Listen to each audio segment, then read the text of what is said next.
Copyright disclaimer. Under Section 107 of the Copyright Act 1976, allowance is made for fair use for purposes such as criticism, comment, news reporting, teaching, scholarship, and research. Fair use is a use permitted by copyright statute that might otherwise be infringing. Nonprofit, educational, or personal use tips the balance in favor of fair use. Everybody's suspect. That would do me harm. And don't ever forget Malcolm. Malcolm said that Republicans are brute wolves and Democrats are sly foxes. Preach. But don't ever forget they both belong to the dog. Amen.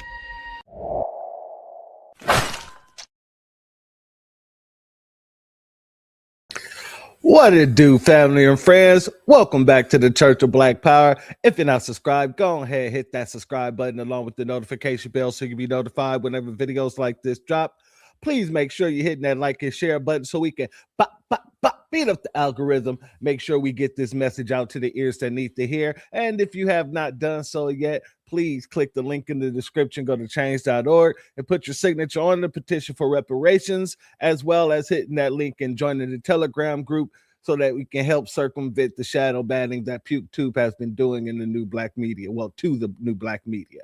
With that being said, family, there's a lot to talk about today. We got to talk about the State of the Union address. We got to talk about it because I just got to ask, Democrats, are y'all cool? Are y'all cool?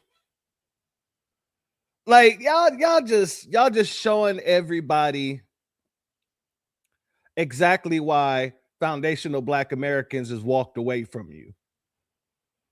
You quite literally are showing everybody from before the goddamn address, during the address, and after the address.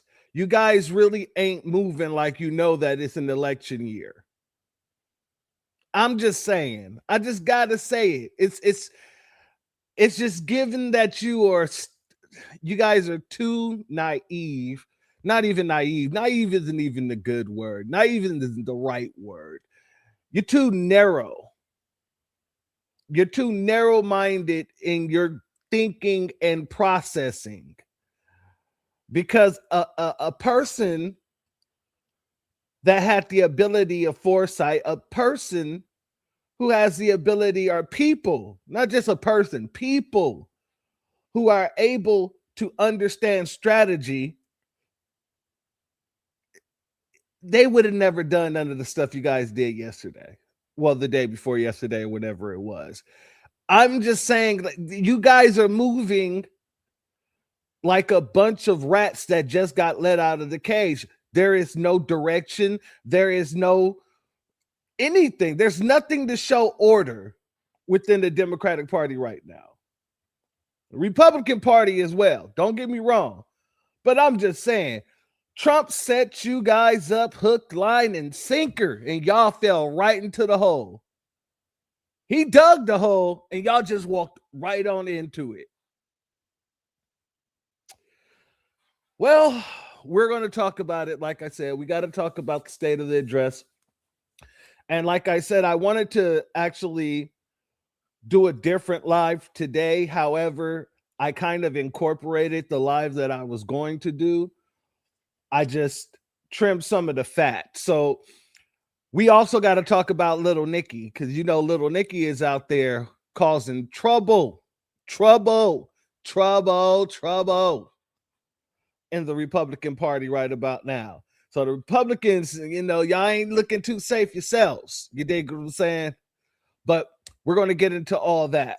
Before we do, though, let me give a B1 salute, a shalom, to first our good brother, Black Truth United. Thank you for your Cash App donation. Your donation is blessed tenfold, and I appreciate your contribution as always, my good brother. And thank you for being here as always, my good brother, as well as the ears that hear the truth. Thank you for your Cash App donation. Your donation is blessed tenfold, and I appreciate your contribution as always as well, my good sister. Thank you for also being here.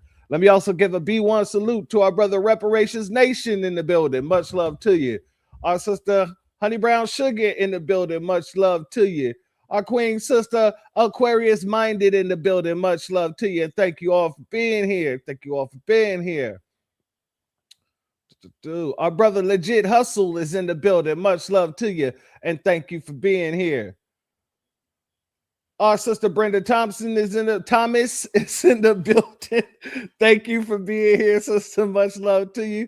Our queen sister Hurricane Nisi is in the building. Much love to you. And thank you for being here. Thank you for being here. Our sister Andrea Jones is in the building. Much love to you and thank you for being here. A Jones is in the building. Much love to you and thank you for being here. Our sister Tampa Bay is in the building. Much love to you. Thank you for being here. Much love, little sis. Much love. Shout out to our sister Starte Jones. Much love to you, my sister Queen. Thank you for being here. We got everybody. Sweet Jean is in the building. Much love to you and thank you for being here. Our sister Priscilla Taylor is also in the building. Much love and thank you for being here. Our sister Black Spider is in the building. Shout out to our sister Queen. Much love to you and thank you for being here. Our brother Snatch Adams is in the building. Much love to you and thank you for being here. As well as our good sister Donna C up in the building. Much love to you and thank you for being here. Yvonne is in the building. Much love to you and thank you for being here. As well as our sister Renaissance Woman is in the building. Much love to you and thank you for being here. RBJ is in the building. Much love to you and thank you for being here, as well as our good brother Kid Gravity and Beyond is in the building. Much love to you and thank you for being here and thank you for being a member, my good brother, my good brother. Our sister Angelic is in the building. Much love to you and thank you for being here, my sister. Our brother Christopher Ellis is in the building. Much love to you and thank you for being here and thank you for your Cash App donation. Your donation is blessed tenfold, and I appreciate your contribution as well, my good brother. Our brother still Kevin Trees is in the building. Much love to you and thank you for being here, as well as Rael in the building. Much love and thank you for being here, as well as Claude Nilly Francis Amos in the building. Much love and thank you for being here. And for all those who are not in the chat, much love to you. And for all those who's going to catch this on the replay, much love to you. Now, let's start out with the before. You know, this is what the Democrats were doing before the State of the Address. And to be honest with you, you know, like I said, the performative nonsense is coming to a head. It's coming to a head real quick. Pause on all that. Shout out to our brother Rashad Wallace in the building. Much love to you. Thank you for being here. Let's go here. The state of our union is traumatizing our children. And that is because of the violent rhetoric and policies enacted by the occupant of the Oval Office, creating a state of child abuse, neglect, and trauma. I've been in Congress 8 years, but my entire public service career has been dedicated to finding ways to prevent childhood trauma, to mitigate its impacts, to heal the children. And that's why tonight, my honorary State of the Union guests will be children who have been directly harmed and impacted by ICE. Now, I will be boycotting the State of the Union. I will not be in the chamber. I will not legitimize or normalize the violence and harm caused by this administration. But I do want to lift up the stories of children who have been directly impacted by the lawless, rogue, and racist actions of ICE. So they will be my honorary guests tonight. Eleni, Daphne, Juan Nicholas, and Suche. Soon enough, you'll hear more about their harrowing experiences. But for now, I just wanted to tell you directly why I'm boycotting and who will be my special guest. Now, family, notice she said she wanted everybody to know directly why she's boycotting, who she's doing it for. And it's for children who are directly affected by ICE. I have never seen them do it. Now, this is performative. I get it. I know. But I have never seen them do nothing like this for foundational Black Americans when our children are killed in the street by race soldiers with badges on.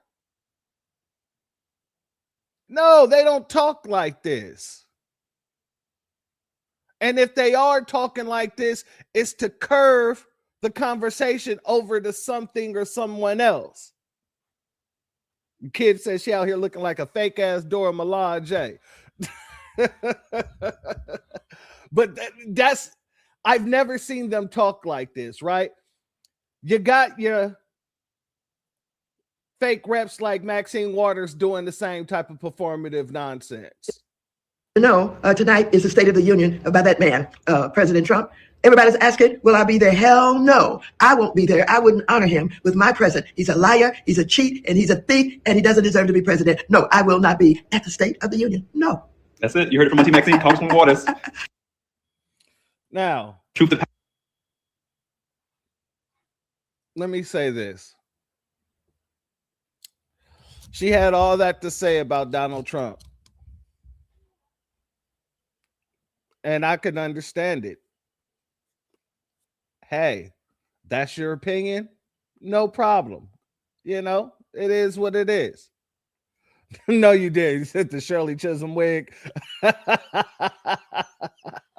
Oh, yeah, that's gold. Here's the thing. Why didn't you keep that same energy? Why didn't you keep that same energy for Joe Biden? And Joe Biden actually, quite literally, was locking up black men left and right. Joe Biden was passing policies that changed the trajectory of foundational black Americans in this country with the quickness. But you didn't have a problem going to any of his, well, not any because he only had one, but his State of the Union address. Joe Biden told the so-called civil rights leaders that they were going to have to learn to work with Hispanics, namely telling them to get in line. And, you know, there was no problem there. You were sitting there with a big old smile on your face. So I don't have a problem with you not wanting to be there for Trump. That's understandable. But don't act as if you're more repulsed by that. Well, maybe you are. Maybe you are more repulsed by Donald Trump. And, you know, because we already know you don't care about us. You've shown that several times over. Maybe that's why you're so repulsed by Donald Trump, because the people you actually like and the people you actually fight for, he's going after them. I digress. I digress. Shout out to Snatch Adams. Thank you for your super chat. Your donation is blessed tenfold, and I appreciate your contribution as always, good brother. Excuse me. If not reading the room was a political party, oh, that's exactly what it is. And like I said, they're about to show that. We're about to play a clip of it, but you know, give me a second on that, because yeah, that was when I say Donald Trump dug a big ass hole and they decided to just go and walk in it, like just for the pure optics of the situation. I don't care how much I despise Donald Trump. I would not have done any of that. I just sat there and looked at him, you know. But when he made that statement, stand up if you believe that the first role of government is to protect American citizens and not illegal aliens. Anybody who's a strategic thinker would have been like, oh, this dude is trying to gas us. All right, come on, guys, stand up. Because it is. That is your role, to protect your citizens, to make sure your citizens is good. That's what you're supposed to do as the government. Otherwise, your whole country can crumble. That's just what it is. So when I say these folks, they didn't just walk into the hole, they went skydiving into the hole. I'm 100% certain that these folks are just refusing to read the room. They don't care for it. But shout out to my brother. Thank you for that donation and contribution, my good brother. A B1 salute the Black Rose, as well as our good brother, Crew Reality, as well as Mrs. C. Phillips Davis in the building. Much love to all of you. Thank you all for being here. Now, I'm not going to make you sit through the full State of the Union because it was almost 2 hours, and it's actually one of the longest State of the Unions I've seen. However, this sister is going to give a recap, and then I'm going to actually go over my notes that I took from the State of the Union, and then we're going to play the clip that I want to play. Let's go here. I stayed up and watched last night's State of the Union address so you didn't have to. So here are some of my key takeaways. Ignore how I look. It was a very long night. Now, my OG followers already know if you see me looking down, I'm looking at my notes. If you're not following the Black Test Society, please make sure to do so. This is a space in which pop culture, politics, and money meet. So let's start here. The speech in total was almost 2 hours long. This was the longest State of the Union address on record. The president spoke for 1 hour and 48 minutes. The evening kicked off with a dramatic bang when Representative Al Green from Texas held up a sign that said Black people are not apes. For that, he was escorted out of the State of the Union address. The president started his speech making a very bold statement. He said that our nation is back, bigger, richer, and stronger than ever. He also described America as being in its golden age. That's his word. Now, let me say this before she continues. I want to touch on the Al Green situation real quick. You know, Al, I think it's time that you, and I've said this before, I think it's time that you just go away. I think it's time for you to just go and enjoy your pension. Just leave. Just leave. Because you're not a real representative. You pull these theatrical moves to benefit other groups. Because I remember when you was asked about reparations, and you really didn't speak too highly of it until Trump got back into office, when somebody was basically trying to use it as a talking point for you, right? You only wanted to talk about reparations because Trump got back in office. When we was trying to talk to you about reparations in 2022 and in 2020, you didn't want to talk about that. So when I see you holding up a sign that says Black people aren't monkeys, you can't be too tore up about it. You can't be too tore up about it. And I would have more respect for you if you was holding the sign saying Black people need reparations, even though I know that would be performative as well. I would still have a little bit more respect about that one. But the fact that you tried to basically incite an emotional response from Black people that was going to watch the State of the Union, that is way more despicable than anything else. It's time for you to go away. We all know we need real representation in the House of Representations, and Al Green is 100% not that. None of the Democratic people, the Democratic candidates, are Democratic representatives, senators. We ain't seen them. We ain't seen them. So yeah, that Al Green stunt, it ain't moved a needle at all. It ain't moved not one iota. B1, salute to our sister Rosemary in the building. Much love to you, and thank you for being here, my sister Queen. And basically, he said that we have a roaring economy. He said that America is respected again, and that we currently have brought back 80 million barrels of oil from Venezuela, who he described as our friend and partner. The president also boasted that 100% of the jobs that he has created so far in his administration has been in the private sector. He boasted of ending DEI in America, and for that, he received a rousing applause from the audience. He said that our State of the Union is strong and that our country is winning so much that people are literally begging him in the streets that we need to stop winning because we are winning too much.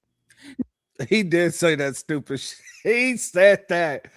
I can remember just laughing out loud. And when I say laughing out loud, LOL, I'm not saying like, you know, how you put it in the phone. Oh, LOL. No, I laughed out loud like, ah!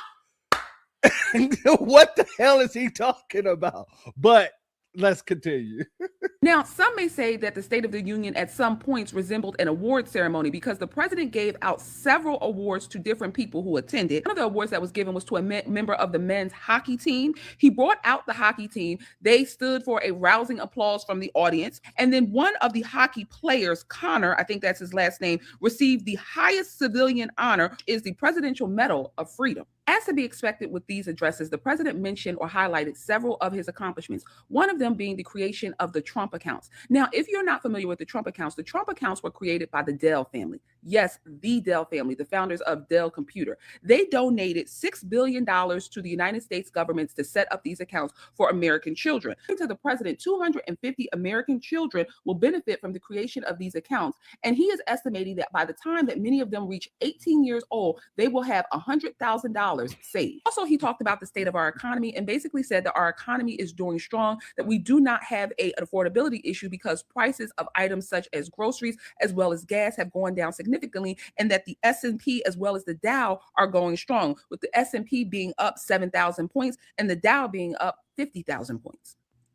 There was a lot of dramatic moments that took place during his speech and some insults that were traded between the president and certain representatives. At certain points of his speech, the president seemed to grow frustrated when Democratic members did not stand up, and he referred to them, or he called them, crazy, and he also said you should be ashamed of yourself, and he also accused the Democrats of trying to destroy our country. Representative Ilhan Omar was not having it when the president described members of the Somali community as criminals and responsible for record fraud in the state of Minnesota. She went back and forth with him several times, shouting at him certain things such as "you lie" and other things. I could not make those out, but those also Representative Rashida Tlaib chimed in. The president announced in his speech that Vice President Vance will have a new title, and he will serve as the War on Fraud leader to crack down on the number of fraud that's taking place across the country. He also talked about the fact that since he has been in office, crime has been down in states such as Tennessee and Louisiana. And basically, he said that D.C. was crime-free. There's no crime in D.C. since he's back in town. Another big takeaway that I will say is that the president took credit for the renewal of the Christian faith under his administration. Those are literally his words. He said that since he has been in office, there has been a record number of people coming back and renewing their faith in Christianity. If you made it to the end, put WIG in the comments so that I know that you made it to the end. And if you found value in this post, please make sure to like as well as share. All right. So shout out to that sister, and you know, she gave a fair and balanced read on the situation, and that's what I was looking for. Everybody else either leaned incredibly left or incredibly right on their take on it, or not their take, their breakdown of the situation. However, she also, I gotta admit, she did kind of like say Trump got frustrated when they wouldn't stand up, but she didn't explain why. But we're gonna go there. Before we do, give me a second to get some water here.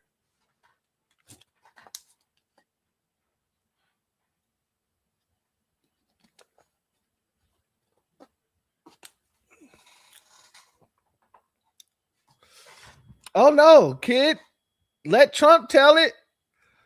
He done created a whole bunch of new jobs in the private sector. What do you mean the numbers aren't there? You mean they're imaginary? You know, characters have to be characters. Shout out to Estelle Gray. Much love to you. Thank you for being here. Now, let's go over some of my notes because bullshittery. Oh shoot. Let's go over some of my notes because Trump called on Congress to do 8 things. And a couple of those things I liked very much more than some of the other things that he was calling for. One of the things that he was calling for is to codify his drug pricing policy. He called on Congress to go out and make sure, because everybody all of a sudden got such low drug prices. You know what I mean? He brought somebody there who was having issues with fertility and all this other stuff, and their drug cost $3,500, and now under him, it's now $500. You know what I'm saying? So he wants to make it permanent, and that's what he called on Congress to do.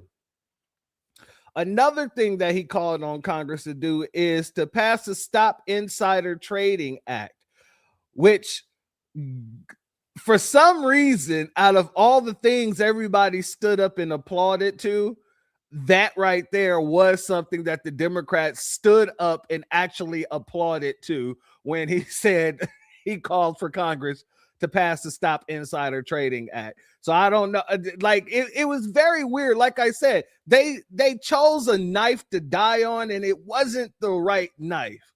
You know what I mean? That it was just, yeah, he called out Pelosi too.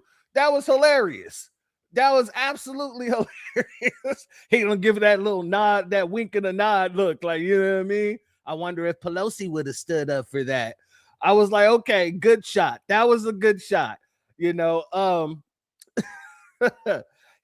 also asked them to, or he called for them to pass what he deemed the Delilah Law, and it is a bill to ban people in the country illegally from receiving commercial driver's licenses. And then he called to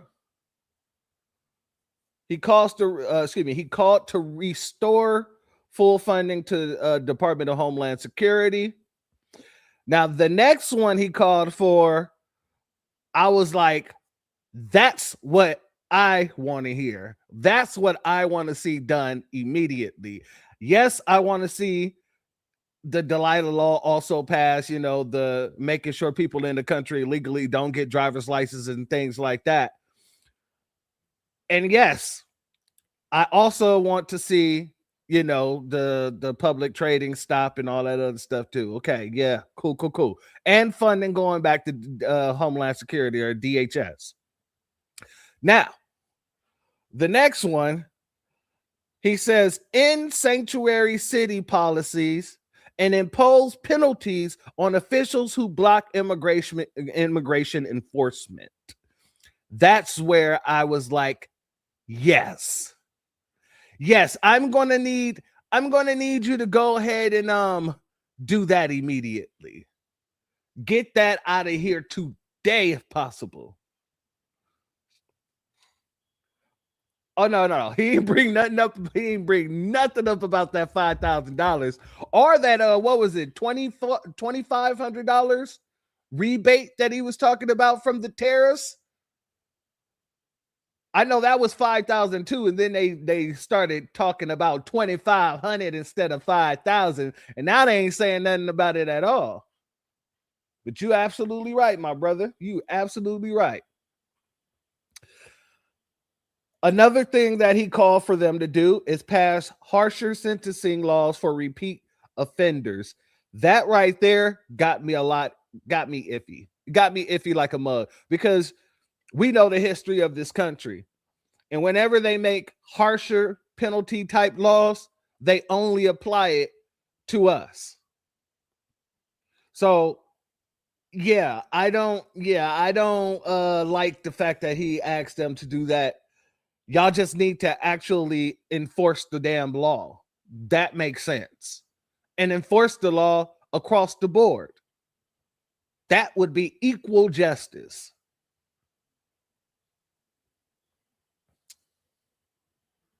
And then he also wanted to make a permanent ban against Wall Street investors buying single-family homes in bulk. So BlackRock and them didn't like that. Blackstone, BlackRock, they did not like that whatsoever. I can guarantee you that. And then the last one was to require national voter ID and proof of citizenship, aka the SAVE Act, to get passed through. So this is all the stuff that Trump called for at the State of the Union. And like I said, the one that I 100% agree with needs to happen immediately is ending all sanctuary cities. Make that codified throughout the United States of America.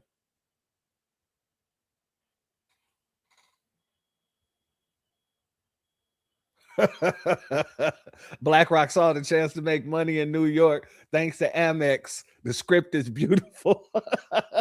And hey, I'm looking forward to see what Zohran Mamdani is going to do about that, because I know that he just removed one of the buildings that belonged to the city off of this lawsuit, this discrimination lawsuit. And it just so happened to be once again, it's a black building, a project building. So I'm looking forward to see what's going to be happening with Mamdani moving forward, because it's getting very interesting out there in New York.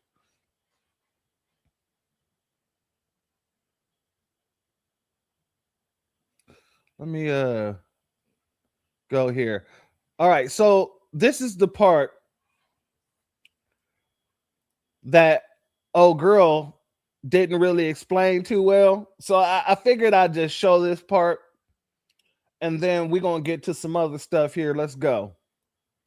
If you agree with this statement, then stand up and show your support. The first duty of the American government is to protect American citizens, not illegal aliens.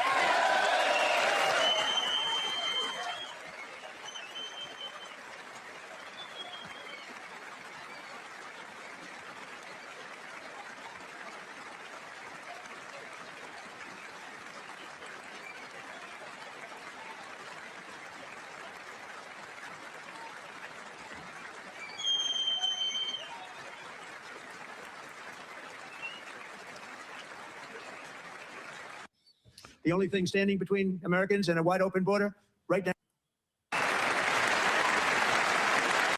Hold on, family. What the hell just happened? I'm very impressed. Thank you. I'm very impressed. But when it comes to the corruption that is plunging, we'll balance our budget.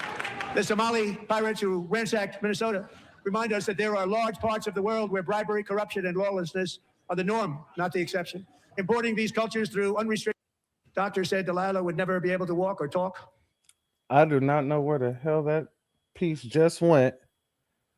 But y'all seen, family. Okay, nobody stood up, and he said you should be ashamed of yourself, and they start cussing him the hell out.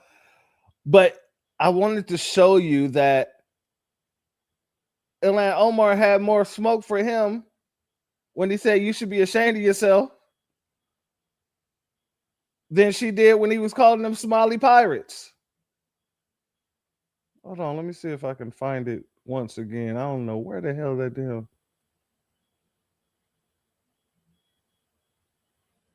Give me a second, family. I don't know how the hell it just. Pass the Stop Insider Trading Act without delay.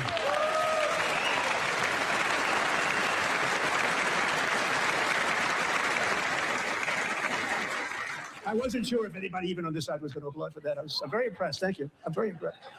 But when it comes to the corruption that is plunging, it's plundering America. There's been no more stunning example than Minnesota, where members of the Somali community have pillaged an estimated $19 billion from the American taxpayer. We have all the information. And in actuality, the number is much higher than that.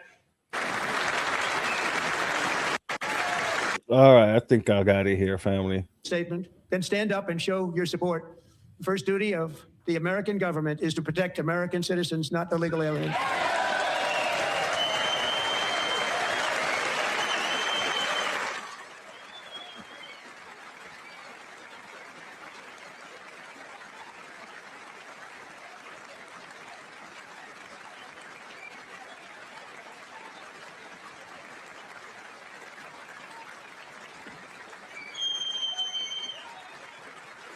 Now it was. I want to say this too. This isn't taking my hat off to Trump at all. I just want to teach a lesson here to some people who don't understand strategy. That was a very smart thing to do, and it was a very smart thing to put them on the spot like that. And then he made sure to gesture to make sure that the cameras got that nobody on that side of the aisle stood up for that common sense statement. He made a common sense statement. And then folks said, nah, I'm gonna keep sitting. But they stood up and applauded him when he was talking about the whole stop inside trading act. That makes no sense to me. And that's why I said they chose a sword to die on, and it wasn't the right one. It just wasn't. Let's let them continue.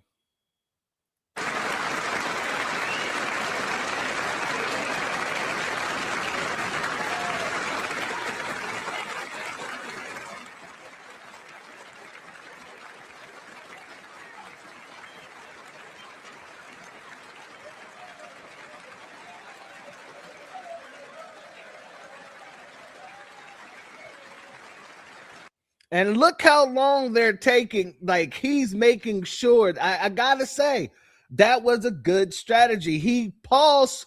He kept allowing the applause to happen because he's giving the camera time to pan the room to look at all of these Democrats who refuse to stand for that common sense statement.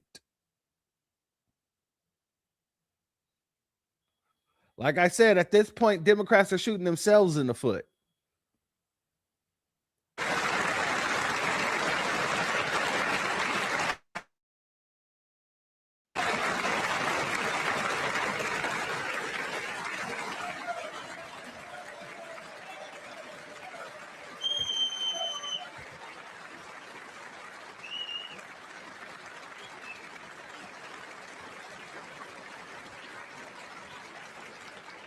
Isn't that a shame? You should be ashamed of yourself not standing up. You should be ashamed of yourself. That is why I'm also asking you to end deadly sanctuary cities that protect the criminals and enact serious penalties for public officials who block the removal of criminal aliens. In many cases, drug lords, murderers all over our country. They're blocking the removal of these people out of our country, and you should be ashamed of yourself. Elon is visibly furious. Oh, Elon, Miss Omar, she is fuming. There is so much steam in that little light bulb head of hers. It is trying to seep out of her ears right now. Tea kettle, tea kettle. Good Lord. Shout out to Damon Reeves in the building. Much love to you, as well as Double Dragon. And also, shout out to 13 Mike Travels. Much love to you, and thank you for becoming a member. Your donation is blessed tenfold, and I appreciate your contribution, good brother. Yeah, family, that woman is steaming. SNL finna light her up on Saturday. I don't know. You know SNL, they're a Democratic, basically a Democratic mouthpiece. I don't know if they'll go as hard as they probably gonna go on Trump, because I know they're gonna do one on Trump, because god dang it, the way that he was sitting there boasting, yeah, I'm pretty sure they're gonna put somebody up there. I forget that one comedian they've been having do Trump as of lately. The big fat guy, I forget his name, but yeah, I look forward to seeing it though. But both of these two folks here are visibly, you can't even escape it. That body language is body languaging, guaranteed. But family, like I said, that right there is the clip that everybody has been really seeing. Now, while that was going on, the Democrats were having their own little State of the Union across the street. And they had your girl Joyanne Reed there. joyless read for most. And this is what they were talking about. Al Green, if you can hear me, I'm so in. Come on, here, keep it going. Whatever you, woo, it's all right with me. Al Green, if you can hear. Family, did Joy Ann Reid just go out there and pull a Barack Obama? Did Joy Ann Reid just hop her little nasty ass on stage and pull a Barack Obama? Ain't that exact song that Obama was singing when he went down there for Trayvon Martin?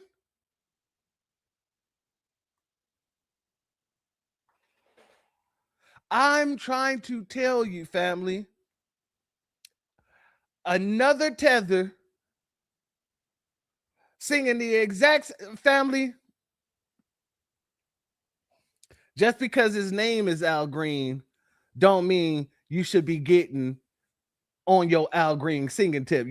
Joy, you ain't, come on, girl, you ain't one of us. Knock it off. I bet you Joy Ann Reid can't name one other song of Al Green's outside of Love and Happiness. I bet you. Jesus Christ. Shout out to Shonda and Shalonda in the building. Much love to our sister. Thank you for being here. As well as shout out to our good brother Antithesis in the building. Much love to you and thank you for being here as well, my good brother. Thank you for your Cash App donation. Your donation is blessed tenfold, and I appreciate your contribution as always, my good brother, as well as Snatch Adams. Much love to you and thank you for your super chat. Your donation is blessed tenfold, and I appreciate your contribution as always, my good brother. Haven't seen Ilham Omar, excuse me, or you mashed those things together. That steamed mad since her brother forgot their wedding anniversary. Oh man, that is golden. Hold on. That does look like somebody. Oh, walks in. You telling me you forgot our anniversary? You couldn't even get me no flowers?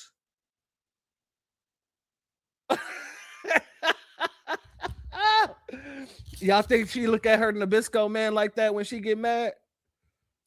I'm just asking for a friend. Is that the look that she give her husband? Interesting. God dang. Hey, that's a cold one. Let's go back here because that wasn't all Joy Ann Reid was over there to do. Sing Let's Stay Together to Al Green. This was her message that she wanted to bring. Attention all MAGA trolls. And with apologies to the pastor who gave the invocation, your bullshit is not welcome here. And to paraphrase one of my favorite actors in the world, Robert De Niro, I'm going to slightly paraphrase him. Fuck y'all. We're here to hear the truth and to hear from impacted people, not to see or hear from you. So go back and pay attention to your orange lying friend. Attention all MAGA. Now, it's pretty funny to me that the name of this event is the People's State of the Union. That would imply that you're there to represent for the people. And I get it. The MAGA trolls, they be trolling, but they're still a part of the union, ain't they?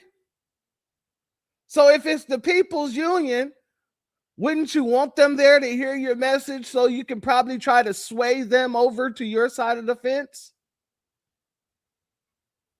And if not, understandable. Okay, cool. But then all you're showing people is that the people in which you're referring to when you say the People's State of the Union is the Democratic Party. So you might as well just put the Democrats' State of the Union. That's my thing.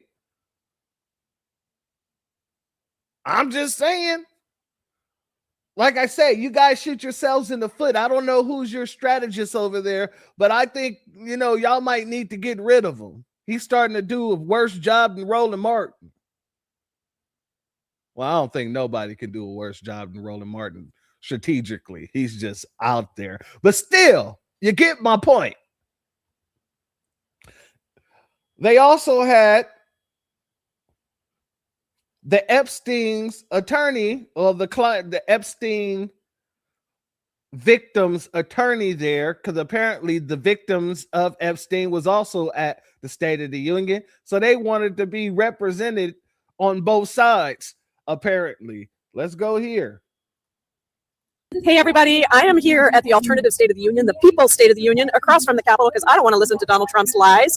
And I have an amazing guest with me here at the alternative State of the Union, the wonderful Lauren Hirsch, who is the co-director of World Without Exploitation. She's been doing a phenomenal job of advocating with and for the Epstein survivors. Lauren, tell us why you're here. Well, I am here at this event because the survivors have bravely chosen to be over there. And we don't know what's going to happen. But what we do know is that the survivors have to be represented there and they have to be represented here. And they are saying they are not moving on, and they want to make sure that the American public knows that it is time for us all to join forces so that we can all get all of the files released. Get the damn files released. It is time. It is totally time. And my official guest for State of the Union is my wonderful constituent and an Epstein survivor, Marika Chartoumi, who's in that building right now and facing off with Donald Trump because these survivors want to be seen. They are not going to be dismissed and they're not going to give up. Is that right? That is totally right. They are brave, they are fearless, and they are going to make sure that their voices are heard and they get the files released. All right, everybody, stay in touch because we're going to keep fighting. I'm just wondering where they were all from 2020 to 2024. I'm just asking. I just hate to see people get turned into political puppets. I just hate to see it, because then it's like, did you ever really want justice? Do you really want justice? Or do you only want justice according to who's in the White House? So if Trump gets out of office and let's say a Democrat is put in there, I rebuke that, but let's just say hypothetically, knock on wood, would you guys still want them to release those files? Because the Democrats know what's in those files as well. Both of them is implemented. Both of them are implemented in those files. So I really question whether or not these folks are just being used or allowing themselves to be used in order to further the agenda for the Democrats. That's my whole thing. Like I said, I just hate the stupidity on both sides. I was saying release those damn files when Biden was in office. I said release the files when Trump was in office. I say release the files no matter who's in office, and prosecute everybody in them some of bitches. Everybody in them. Prosecute them all. And if you ain't speaking like that, God dang it, implement it. You're right, my sister. Thank you for that correction, my sister, Miss Nisi. See, my sister got my back. Yes, they were implemented in all of, both sides were implemented, excuse me. So if you ain't talking about lock up everybody without question, then you ain't really trying to get any justice. You ain't trying to get any justice, and I'm just going to leave that there. However, everybody has seen the way the Democrats looked at that State of the Union, and you know what the Democrats had to do. They went on their media tour to kind of explain away what you saw there. They're like, let me change.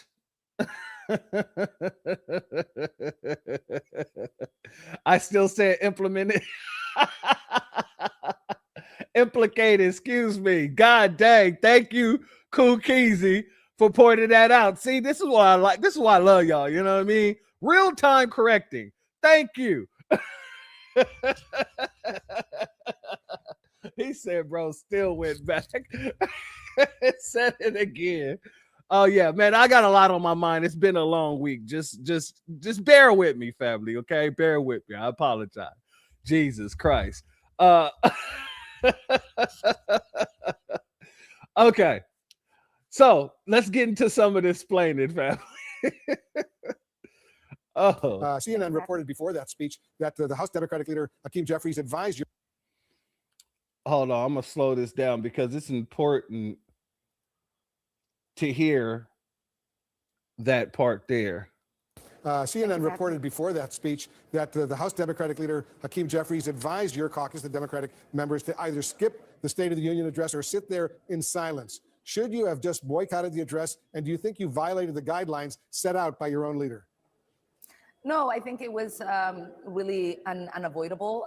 The president talked about protecting Americans, and I just had to remind him that his administration was responsible for killing 2 of my constituents. Family, when I say these people are so out of touch, it is ridiculous. She continues to try to bring this back to protecting a bunch of illegals. This Renee Good and this Alex Petty situation, she keeps trying to bring it back. And the fact of the matter is, you the one that looked crazy because he gave y'all an opportunity several times over to stand for something so common sense like protecting American citizens, and then you bring up 2 people that put themselves in harm's way to protect illegals.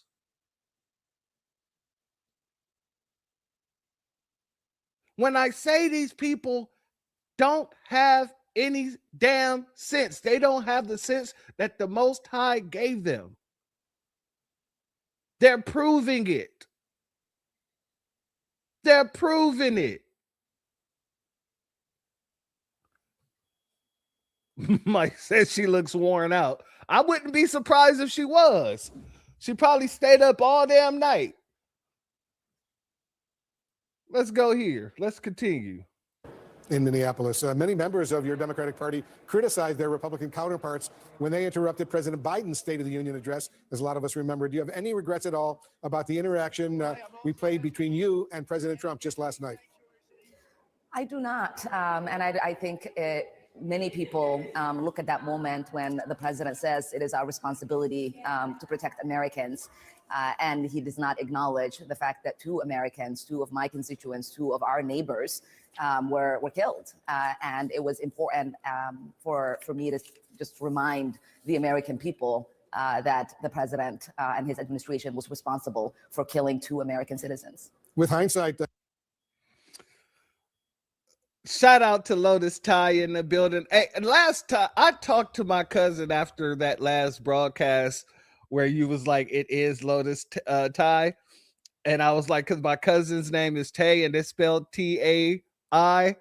She calls me and she was like, why are you talking about my name is spelled T-A-I? It's T-A-I-I. I was like, oh, okay, which makes a lot more sense because, you know, the 2 I's together make the Y sound. So it makes sense now. So, you know, my apologies. I just had to let you know that, you know, that was hilarious. She called me damn right after I got off of the line. She was like, yeah, why you telling people that my name is spelled T-A-I? I was like, because it is. She was like, no, it's T-A-I-I. I'm like, okay. All right, you're right. But shout out to you. Thank you for being here, my sister. Anyway, so like I said, these folks ain't reading the room. These folks are making it look bad on themselves. They're really shooting themselves in the foot. Like I said, Trump dug the hole, but they refused to watch where they were walking, and they just say, you know what? I'm going to go bungee jumping without any type of bungee strapped to me. Because they went full in. It's not, look, and I got to say this too. Ilhan Omar has rubbed people the wrong way so bad that you got James Carville having to come out and say how he really feel. How he really feel. Let's get into it. Lady, why don't you just get out the Democratic Party? Honestly, start your own movement. All right, let's do the simple math. And probably 69%, I know we followed Jim Garcia and Jeff Garrett. Roughly 69% of people going to vote in November, maybe more. Let's do 70 for just round math. Are going to be white. Of that, 48%, maybe a little more, are going to be male. So that's roughly, let's just call it 33.33% of the entire election. Well, let's just run against them because that's so goddamn smart. All right. So now we're going to have a campaign by the progressive left against white men who vote about a third of everybody that votes in an election. Why don't you, lady, start your own party? And then when it's over, if you want to caucus with the Democrats, fine. We agree with a lot of things that you do, but we don't believe we ought to be running against white men. In fact, we don't think we ought to be running against any gender, any ethnic group, any race, any religion, or anything else. Goddamn, these people are just helpless. They cannot be helped. There's nothing you can do to help them. They don't want to be helped. And if they had any guts, they'd start their own goddamn political party and get out of ours. Now, he made this comment after she made the comment about America need to fear white men more than illegal immigrants and Somalis and all this other stuff. However, he reposted this on a post that was basically talking about the State of the Union when she was just sitting there, god dang, all mad. This was his repost. So James Carville, almost make this man a female wrestler. He says he's basically just saying what he's saying. That's how he feels right now about the situation. That's how he feels about the situation. And so when you have people like James coming out talking like that, or at least reposting videos like that about the situation, it makes absolutely no sense to keep sending out people such as Kamala to say what she's saying, because you're just turning more people off. People witnessed with their own eyes how the Democratic Party just basically admitted to not being for the American citizen. But let's go here. I watched it. It was full of lies. And, you know, when he wasn't lying, it reminded me of our kids going to show and tell at school. It was nothing that was true about really how the American people right now, so many are suffering under the weight of high prices, unaffordable healthcare, unaffordable housing. And it was, you know, we've come to expect it. And, you know, some people have said it was really quite boring and that there was nothing very interesting about it because it was just the same old, Before I let her continue, that was another thing he called for that I did not write down, but I should have wrote it down. He called for Congress to pass some sort of stimulus, and by way of, instead of giving the subsidies to insurance companies, to give it directly to the families and let them pay their insurance that way. I don't know how good of an idea that is. I don't believe it's really that good of an idea, because then how would you be able to dictate whether or not people are getting what they need? You know, some insurance, like some people have to pay more for insurance because of some of their conditions and things like that. Some people have treatments that they have to pay. So how would you decide how much those subsidies would be? And would people now have to send in their medical records and things like that into the government to be subsidized? So yeah, that right there, that wasn't too much of a good idea in my mind. However, he did call for that, but I'll let her continue. The guy lying about what he intends to do, what he has done, and the state of our economy and the state of the world. I watched it. It was full of lies. All right, so that's what Kamala had to say. This is what Hakeem Jeffries had to say. I have to say the xenophobic rhetoric of Donald Trump, you know, directed at two members of the House Democratic Caucus, of course, is sadly not surprising, but it's disgraceful, it's unpresidential, unpatriotic, and un-American. But that's Donald Trump. Where the hell has Hakeem Jeffries been? No, because he said it's un-American, and these are things that we've been dealing with since the inception of America. So where the hell is Hakeem Jeffries been when he says it's un-American? Joe Biden told Black Americans, if you got a problem deciding whether you for me or for Donald Trump, then you ain't Black.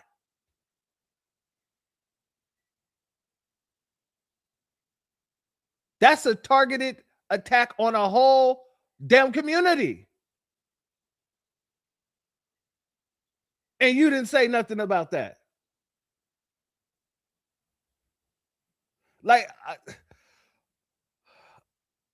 One of the things that really gets me is the fact that they keep trying to act like this is new in America. All of this stuff that's happening is new in America when it isn't. The only thing that's new in America is the people that the treatment is being targeted to. The people who are being targeted is the foundational Black Americans. And so now this is some new phenomenon that for some reason nobody has ever seen before.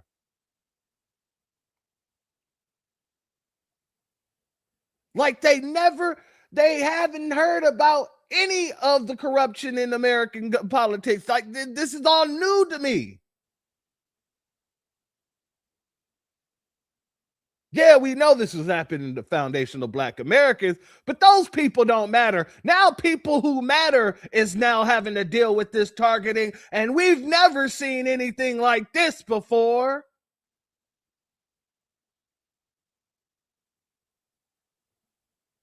That's basically what they're saying.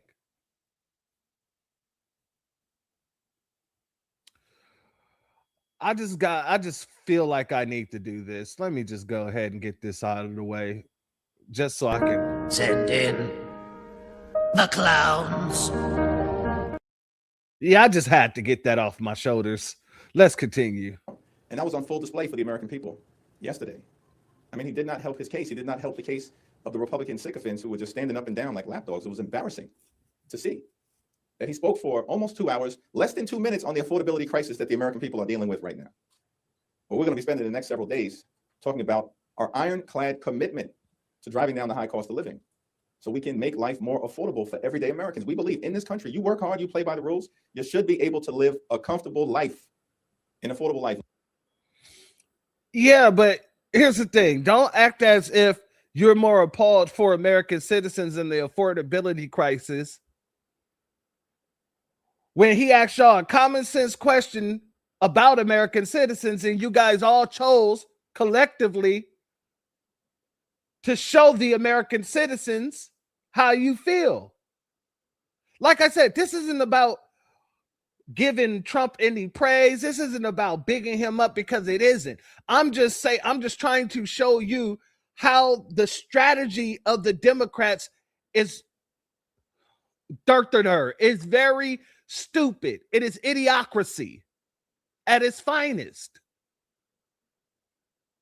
And Hakeem Jeffries, you're supposed to be the leader.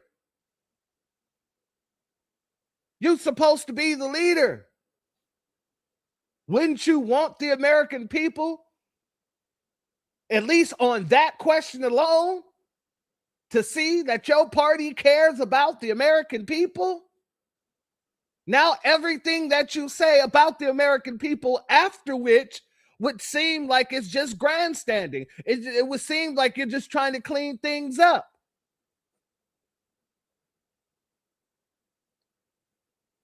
Because everybody in that room should have stood up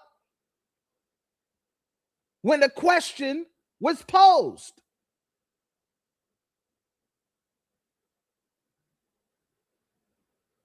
I mean, if I'm trying to get people to vote for my party, that's something that I would do as the leader of the party. And I would instruct the other members of the party to do the same. Hey, if he says anything about the American people and us standing for the American people, then we're going to stand up and applaud him for that. We don't, I know we all hate him. I get it. However, our constituents shouldn't see us being so combative that they believe that we're not here to do their bidding. That's what a logical, strategical mind would have done. Now, no matter what Donald Trump said, at least people can say, well, at least they stood when he asked if, government should protect American citizens over illegals. So, that's I can give them that much.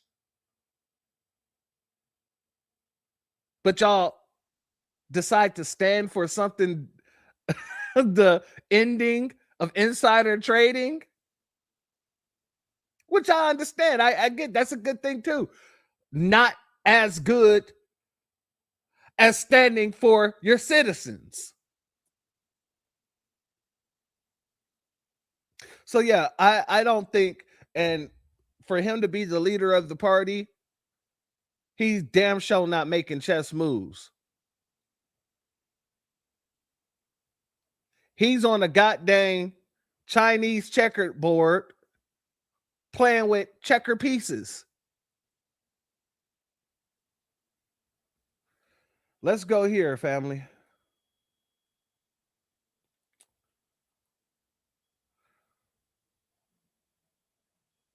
Let's go here because this woman here, she over here changing subjects just so she don't have to say that Trump actually told the truth last night, I guess you could say, or when the night before last, excuse me. Let's go here. All right, what would be perceived as the truth. The numbers are pretty funny, but let's go here. Congresswoman, can I just jump in there and ask you, inflation did jump to upwards of 9% when President Biden was in office. That has come down now. Does President Trump have a point there when he says that he is trying to boost the economy after what was a very difficult time? Well, what was a really difficult time was COVID. Congresswoman, can I just jump in there and ask you, she wouldn't even answer the damn question. She switched it. Hold on now. You want to talk about difficult times? Oh, no. Let's talk about COVID. That was a difficult time. Let me play that again. Inflation did jump to upwards of 9% when President Biden was in office. That has come down now. Does President Trump have a point there when he says that he is trying to boost the economy after what was a very difficult time? Well, what was a really difficult time was COVID. Congresswoman, can I just jump in there and... Okay. To be fair. Okay.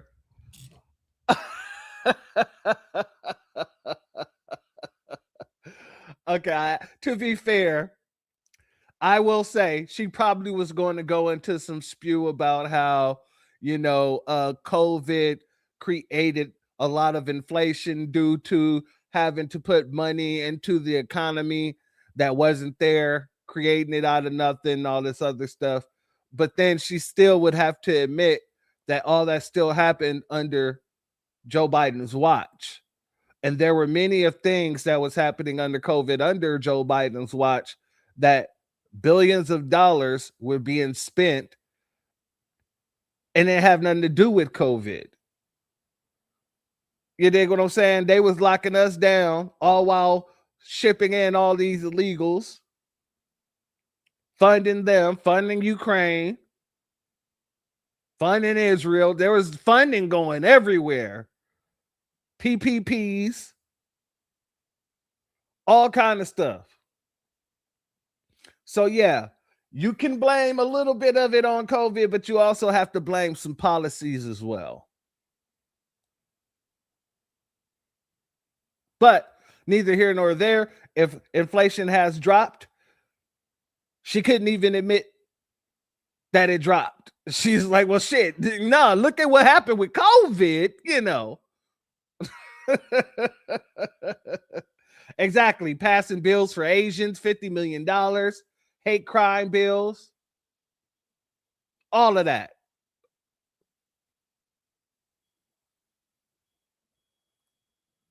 Shout out to our good brother Legit Hustle. Thank you for your Cash App donation. Your super chat donation. Your donation is blessed tenfold, and I appreciate your contribution as always, good brother. At this point, I am starting to think it's international sabotage. Intentional sabotage. I don't know why it's international. They're politicians. I always say politicians. So some come for business and academia. They can't be that damn dumb. You are absolutely correct, my brother. They cannot be that damn dumb, and they are not that damn dumb. Many of them are lawyers and attorneys, and I know for a fact, well, I don't know why I said lawyers and attorneys, but many of them are attorneys. So I know for a fact they can't be that damn dumb. So I agree with you 100% fold, my good brother. Thank you for your contribution. And let me give a B1 salute to Sharice. Thank you for your super sticker, my sister. And thank you for being here. Your contribution is blessed tenfold, and I appreciate your contribution as well. Family, exactly. Crooks and hustlers. Crooks and straight hustlers. Let's get over here. I want to, we got to check out CNN, see what they had to say about it. Uh-oh, hold up.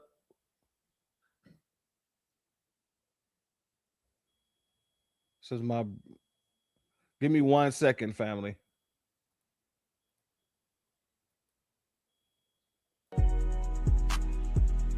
Introducing the B1 Rolodex, the easiest way to search for and support FBA and B1 businesses. Hundreds of entries from the Black grassroots for the Black grassroots. Free to use, free to download, constantly updated. Trouble navigating the document? Try using the map version. Notice a business missing? Use this simple Google form to submit an FBA or B1 business. Also submit anti-Black businesses, which are now being collected in that last tab. Find resources, contact numbers, and much more using the second tab. All the info you need to start practicing group economics today. Go to blacktruthunited.com. That's blacktruthunited.com. Evenmelanin.com. New healthier glass bottles. No microplastic, can't be wrong. Smooth and even, let the glow begin. Melanin, age with grace at Even Melanin. Melanin, radiant skin where beauty's from within. Melanin, feel the love with Even Melanin. Evenmelanin.com. Shout out to our good brother Black Truth United and our good sister Brooke. Much love to the both of them. Okay, let's make sure I got everything back right here. Shout out to our sister Nina in the building. Much love to you. As well as our sister Anita Harrell in the building. Much love to you. As well as our good sister Val Hawkins in the building. Much love to you. Thank you all for being here. Now, let's get back into it. Like I said, I want to go over and CNN because what I'm showing right now is that the Democrats are actually proving Trump's point. Your boss gave his son back. Much love, brother. I appreciate you.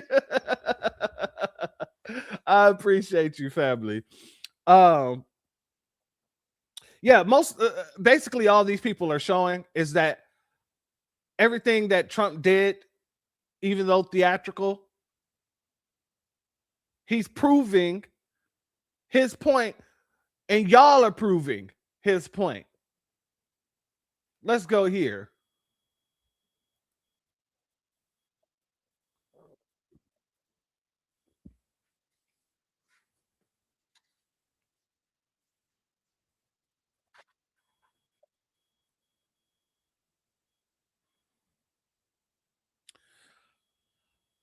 I despise Black Democrats. I do. I do. And I'm gonna be honest with you. I despise white Democrats. I despise them all, but I despise black Democrats for a whole different reason. In the very same way that, can you guys hear me? Put a one in the chat if you guys can hear me.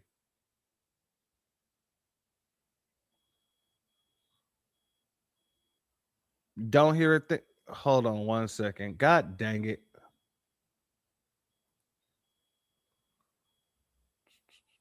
They say doing the same thing over and over again and expecting a different result is insanity. I say it's stupidity. We as black Americans have been voting for the Democrats with over 90% of our votes going to them for the past 60 years. And what do we have to show for it? I'll tell you, we are 15 to 20% of the population, but nearly 60% of the homeless. We have aborted over 20 million of our black babies. Our wealth is heading backwards, and we own less homes now than we did during Jim Crow. I'm not saying vote for the Republicans. I'm saying don't vote for any party. Vote for good policies. If anyone comes to us and they ask for or demand the black vote, you tell them to show me your black policies. I am Greg Marcel Dixon, and I approve this message.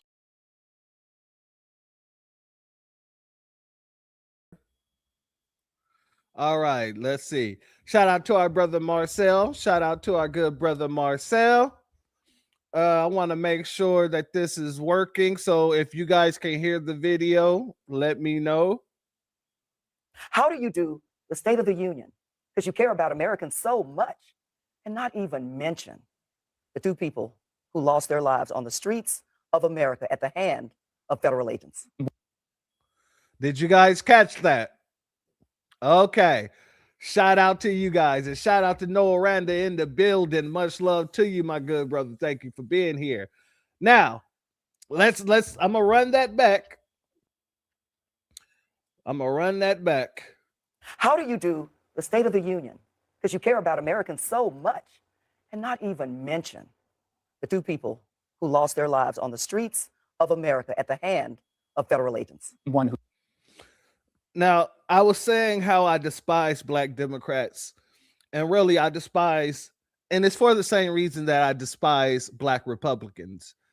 They use their skin to now push a message that never has anything to do with their own damn people. And the black Republicans do this as well. When they say, see, they can't be racist because they like me so damn much. And on the Democrat side, they out here always saying nonsensical bull stuff like this. How do you say that you want to protect all Americans, but you don't talk about the two Americans that was unalived at the hands of federal agents? Ma'am, people are killed by police every day. Every day, there's somebody new being killed by the police. Mostly us. You could have brought that up, but you decide to bring up the two Nabiscos who went out there and got in the middle of law enforcement duties.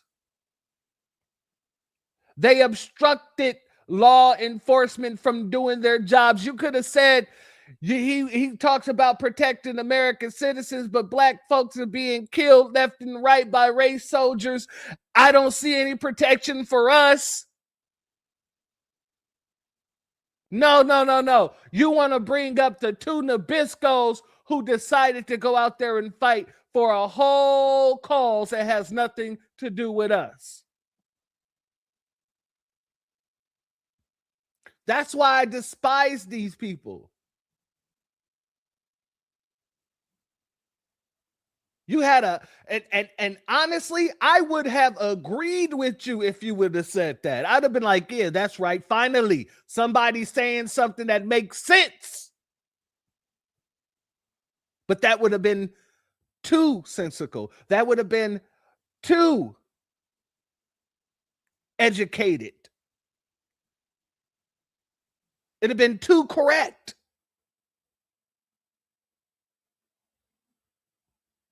And that's why you went with the same talking points, the same narrative that the Democratic Party. See, that's the thing. The Democratic Party is just giving everybody the same damn talking points, and nobody is thinking of it. Nobody's thinking twice about it. Nobody is saying, well, maybe I need to sound original in order to garner some votes.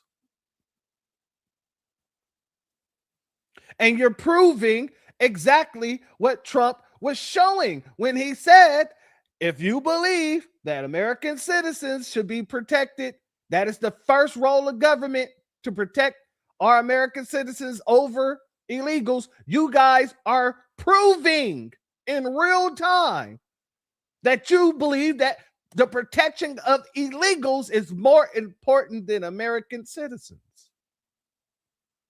including the ones in your own damn community. Now, if you want to call Trump out, call him out for what I just told you. Call him out for all of the race soldiers unaliving Black Americans, foundational Black Americans. And since he wants to protect all Americans, we need an anti-Black hate crime bill.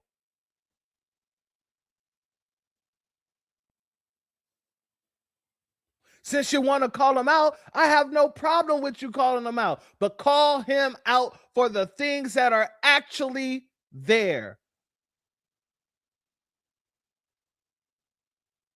I mean, it is so easy to say what I just said,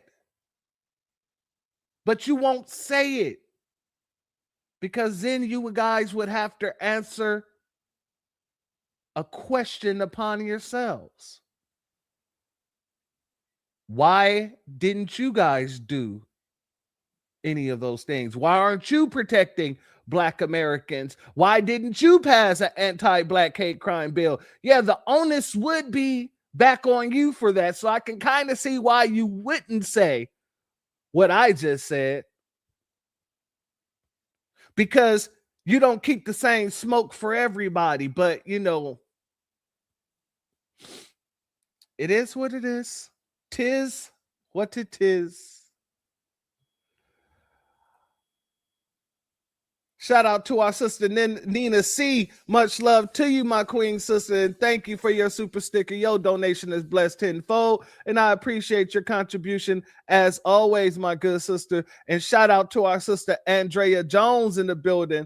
Much love to you, and thank you for your Cash App donation. Your donation is blessed 10 times tenfold.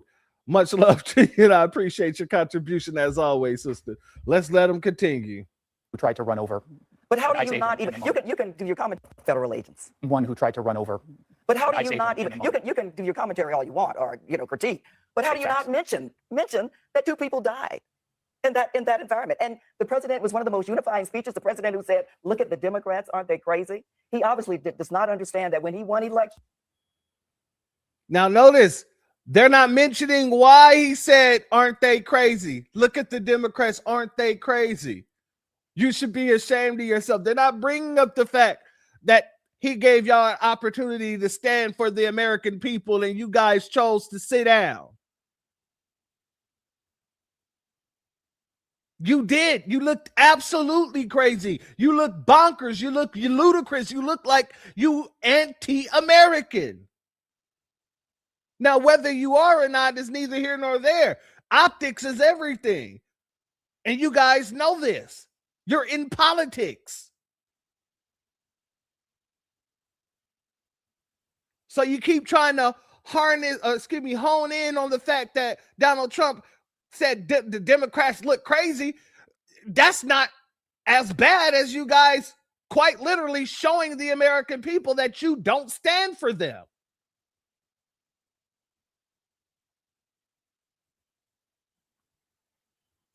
I don't even know why they're trying to make an equivalent to like it's not. It is not equivalent to what you guys did or the lack of doing.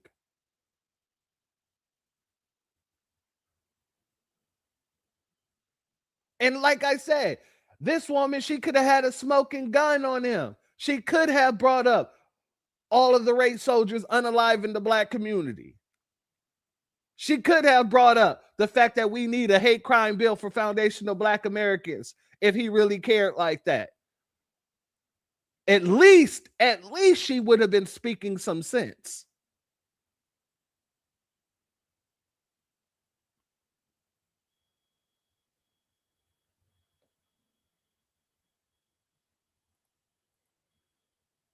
Shout out to our brother Christopher Ellis on this, because this is a good point right here. Anybody can run on the platform that the DNC is a treasonous party. And honestly, that could be proven. All they got to do is take all these clips. All they got to do is take all these clips and just run it back to back. 1 minute straight, do a whole commercial, and that could be their whole campaign.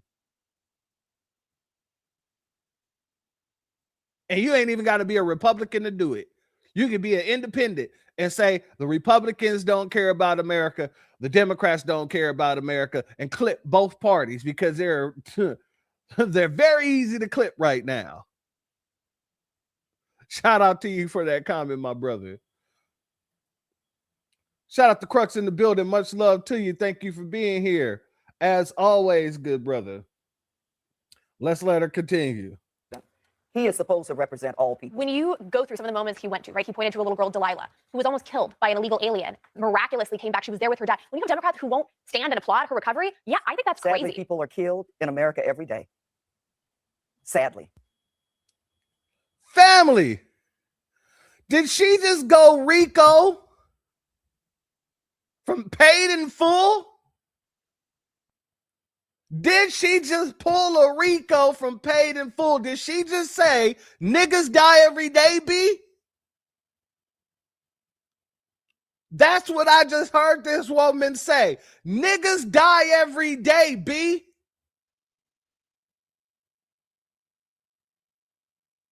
Do you see what I'm saying? When I say they're just proving his point, I bucket in everything. I bucket in everything. Niggas die every day, B. She said that with no type of reservation. She didn't feel like that was too much. She didn't care. She said that with her full chest and eyes. You can see it in the eyes. God dang, family, when I say they're out here proving this man's point. At this point, all Donald Trump got to do is remain quiet, which we know he ain't going to be able to do. But all he got to do is remain quiet and just let these people continue to shoot themselves in the damn foot.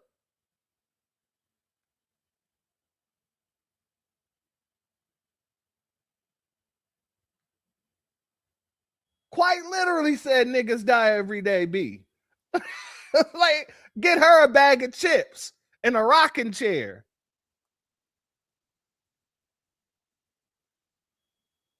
Every day. Sadly. Democrats almost killed by an illegal alien, miraculously came back. She was there with her dad. When you have Democrats who won't stand and applaud her recovery, yeah, I think that's Sadly, crazy. people are killed in America every day. Sadly. And the majority of them are killed by U.S. citizens. So whether Family, I can't stand that argument. Majority of people who's killed in America are killed by U.S. citizens, and those U.S. citizens are punished, and they're able to go and serve time, or for the most part, if you're a Black American, you'll be punished. And sometimes Nabiscos will be punished as well. Let's put it like that. But for the most part, America has no system to protect. Well, nope, that's not true either, because that's what white supremacy is. Let me word it like this. American citizens causing harm to American citizens is an American problem. Citizens who are not from America coming into America and harming American citizens is an international threat. It is a problem as well. It is a whole ass international issue. And with that, that is border security issues. That is homeland security issues. That is a threat to your citizens. So by saying people die every day, B, and they're usually killed by other American citizens, that does not equate. You're talking about people who have a right to be in the country versus people who shouldn't be here. And if they wasn't here, somebody's life would not have been taken. And then they go to the jails and y'all are releasing them right back onto the streets.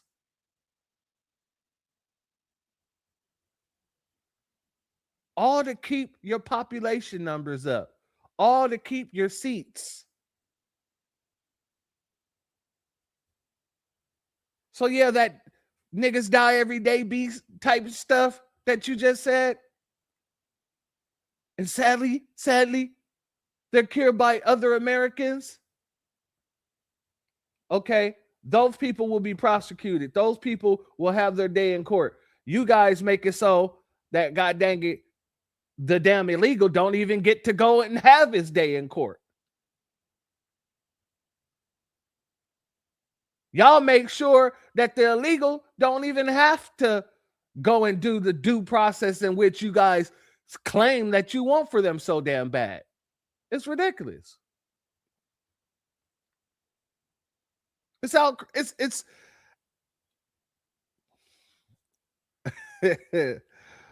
it's mind-blowing. But let's let her continue. Undocumented immigrant, whether it's an undocumented immigrant or a U.S. citizen who's the perpetrator, the bottom line is somebody has died or someone has been One died as a result injured. of bad. All right, that was CNN. Here's CNN some more. Think of the president calling Democrats crazy? What did you think? I mean, like, obviously, that's his DNA, et cetera. But, you know, what is it? A third of the country is Democrats. That doesn't mean they necessarily identify with the Democratic Party or members of Congress. But I think if this was 10 years ago, 9 years ago, it would have been an OMG moment. But for Donald Trump, it's baked in, whether it's at the State of the Union or at, at a campaign rally or on his Truth Social. It does feel a little bit different. I think this is where you're going when you have such an important speech, and it is for the entire country. And it's, something that people are used to having a little bit more composure and a little bit decorum. Thank you. going back 9 years, I'm thinking back to when I covered Obama at the White House, and President Obama gave a speech one time criticizing Paul Ryan's Medicaid plan or Medicare plan. Paul Ryan was I think he was chairman of the House Budget Committee, and he was in the audience, and Obama was criticizing his plan, and you would have thought that he killed his puppy. No, but that's from what the I'm saying. reaction. It's like it's totally different. Well, here's my question: are we ever going back to normal? Are we ever coming back to a place where you can't just call the other party crazy in the State of the Union address? I mean, Jake, the number of times that now.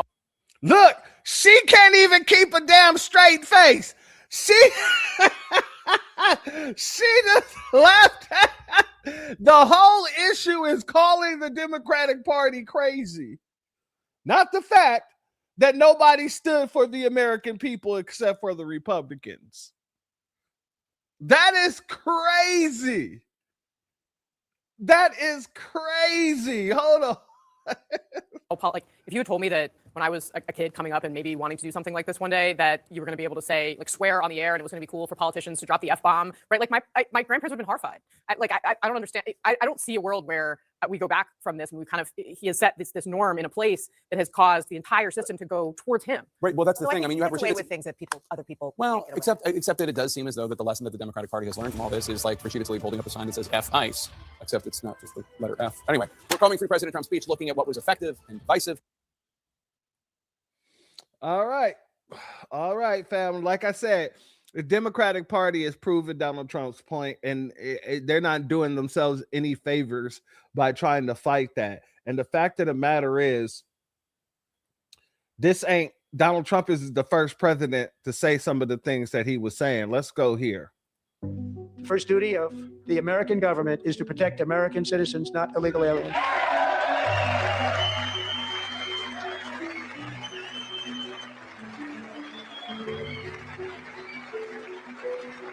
Not only in the states most heavily affected, but in every place in this country are rightly disturbed by the large numbers of illegal aliens entering our country. The jobs they hold might otherwise be held by citizens or legal immigrants. The public service they use impose burdens on our taxpayers. That's why our administration has moved aggressively to secure our borders more, by hiring a record number of new border guards, by deporting twice as many criminal aliens as ever before, by cracking down on illegal hiring, by barring welfare benefits to illegal aliens. In the budget I will present to you, we will try to do more to speed the deportation of illegal aliens who are arrested for crimes, to better identify illegal aliens in the workplace, as recommended by the commission headed by former Congresswoman Barbara Jordan. We are a nation of immigrants, but we are also a nation of laws. It is wrong and ultimately self-defeating for a nation of immigrants to permit the kind of abuse of our immigration laws we have seen in recent years, and we must do more to stop it.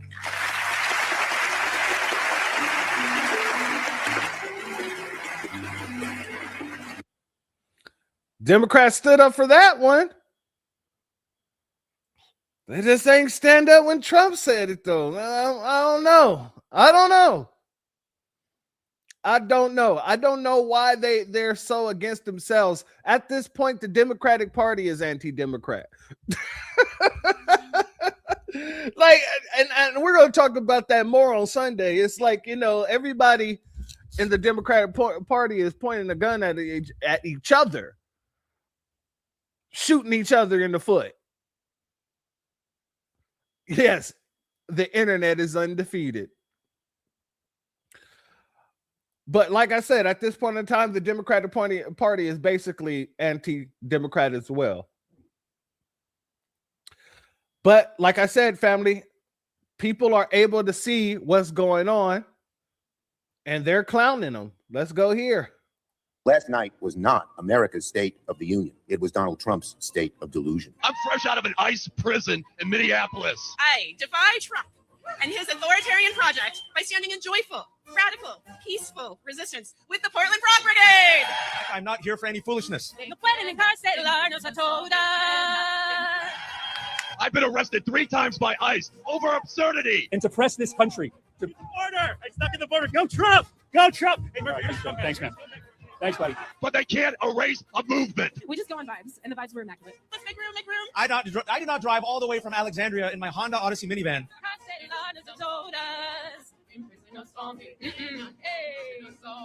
Last night was not America's State of the Union. It was Donald Trump's state of delusion. I'm fresh out of an ICE prison. So that was that, family. Just a straight up clown show. Exactly. Now, left and right media, they're going to frame it. They're going to have their own way of framing things. So this is how the left wing media framed the conversation when they talked about the people who actually, or they went to see what people who watched the State of the Union had to say about it. So this is the left leaning narrative that they're pushing. I think you said at one point this thing is a joke. You said to me this is a joke. What made you feel that way? Just the pure unseriousness, just making up jokes. I mean, the jokes for me were like just saying, oh yeah, America's winning, but like where are we winning? People here have been murdered, representatives have been murdered, like people protesting at ICE protests have been arrested. That's free speech right there. Constitution rights have been revoked. If anything, we're burning. I don't see anything thriving. I don't see anything good about it. Young lady. We? We. What do you mean we're not doing anything? We're fine over here in the FBA world. Now, I don't know, how you're taking it, because it looks like you're a part of that Somali, community there, but yeah, we not included in your we're. But go ahead. And he's just over here acting as if like he is a president, yeah, but at some point it will catch up to you. You're not above the law, so it will end up getting up to him. Profound words spoken. I think you said at one point this thing is a joke. All right, so that was your Somali take on it. Let's go over here to what Fox had on. Fox had their little panel of people. They made sure to highlight the black woman in the panel. Let's go here. The way I viewed it last night watching it is that they gave a middle finger to the oath of office that they took. In fact, their new oath of office is oppose Trump. On anything, on any situation, the one thing that they seem to want to come together on is to oppose Trump. Trump could find a cure for cancer and they would find a reason to disagree with it. Yeah. And I don't know if that is just their strategy to get them through the midterm or whatever, but I think that if it's just about opposing Trump, I don't think that the people that elected them sent them there to do that. Number one, it is about the American people first. You got to take care of home. You got to take care of your family before you can take care of, or try to help to take care of someone else. The way I viewed it last. I agree with the sister, but you know, I kind of feel like, you know what I mean? They made sure to give her that. They made sure to give her that one. Kind of feel like they did, but I do agree with it. I do agree. Like I said, they took the bait, and now, you know, the streets. Oh yeah, gotta go to the streets to see what the streets were saying. Damn what the left-wing media put on there. Damn what the right-wing media put on there. Let's hit the streets and see what they had to say. If you saw the State of the Union, then you should already know where this is going. I just want to be clear, okay? I left Democrats because they did things that were crazy. So I said, okay, I gotta go. I went and I became a conservative Republican. And everything's been pretty good. You know, they have their faults. They have the things that you look at and go, that was fucking weird. But for the most part, they're cool. But I just want to ask Democrats this one thing. What point do you prove by not standing up? President Trump set y'all up, hook, line, and sinker, and y'all fell for it. He asked you a very simple question. Stand up if you love America, basically. Stand up if you care about America more than you care about illegal immigrants. Keyword, illegal immigrants. Illegal. I have to ask y'all this question. What point did you prove by remaining seated? What point did you prove? Because to the rest of the world, you just look like psychopaths who hate their country. You guys look like a party who does not love their country. The Democratic Party right now, to the rest of the world, looks like a party who only exists to destroy their country. That's what you look like to the rest of the world. So I ask you again, what point did you prove by remaining seated when Donald Trump asked you to stand up for America, basically? What point did you prove? It's on y'all. All right, let's go here. During President Trump's State of the Union address, he asked those who supported the American citizens to stand up. And to everyone's surprise, none of the Democratic Party stood. Why does that surprise you all? Why? We've already discussed that the Democratic Party has a hatred so much for one man that they're willing to throw this country away because of it. Yeah. So the Democratic Party would rather support illegal immigrants that sneaks into this country versus supporting American citizens. And they showed us that last night. Once again, I don't know why people are surprised, because this is not the first time that the Democratic Party has shown their hand. They've done it several times. Remember when they could not stand to support DJ Daniels or the victims that suffered all type of things from illegal immigrants? Yeah, so why are y'all surprised? What do you all think about the Democratic Party not standing up when President Trump asked if they supported the American citizens? If you consider yourself a Democrat right now, and you watch that State of the Union address and still plan on voting Democrat, yeah, you need to check yourself into an insane asylum immediately, because Donald Trump did a great job exposing to everybody that watched what type of time they're on. They are 100% on demon time, because when Donald Trump said, stand up if you actually want to protect the American people as we should. I mean, I'm paraphrasing that, but you get the idea. Almost all Republicans stood up, and majority Democrats, with like maybe a handful of them, stand up. All the rest of the motherfuckers sat down. They are telling y'all they are for the illegal aliens, protecting illegal aliens, and making sure they live a better life than you. Yet a lot of motherfuckers are still going to vote for these people come to midterms. That's what's scary. Democrats or Democrat supporters know the actual Democrats in office right now don't give a fuck about you. They don't give a fuck about you. And you're still going to try to vote them in because you hate the orange man so much after they blatantly showed their disrespect for the United States of America. But I guess that's one thing they have in common with their supporters. They both hate the United States and want to see this shit crash and burn and get taken over by Islamists. It was kind of funny hearing Donald Trump call out Ilhan Omar and the Somali fraud going on. And she's like pointing her freaking fingers like, you had Americans killed. No, he didn't. No, he didn't. But her people those big forehead ass Somalis up in Minnesota, they are committing all kinds of government fraud so they can drive nice houses, drive nice cars, you know what I'm saying, live in really nice houses and make fake daycare and elderly care centers, and they don't do shit in them except collect checks from the government. And Tampon Timmy helped them do it. Again, if you're a Democrat, you saw all that and you still plan on voting for them, listen. Same thing I told those people who voted for Zohar Hamdani in New York. Enjoy getting fucked, because that's exactly what's going to happen to you. I'm just saying. I need y'all to wake up. The Democrats literally just sat in front of your face and told you they don't give a shit about America. They don't care about American people. They don't care about children. They only care about them.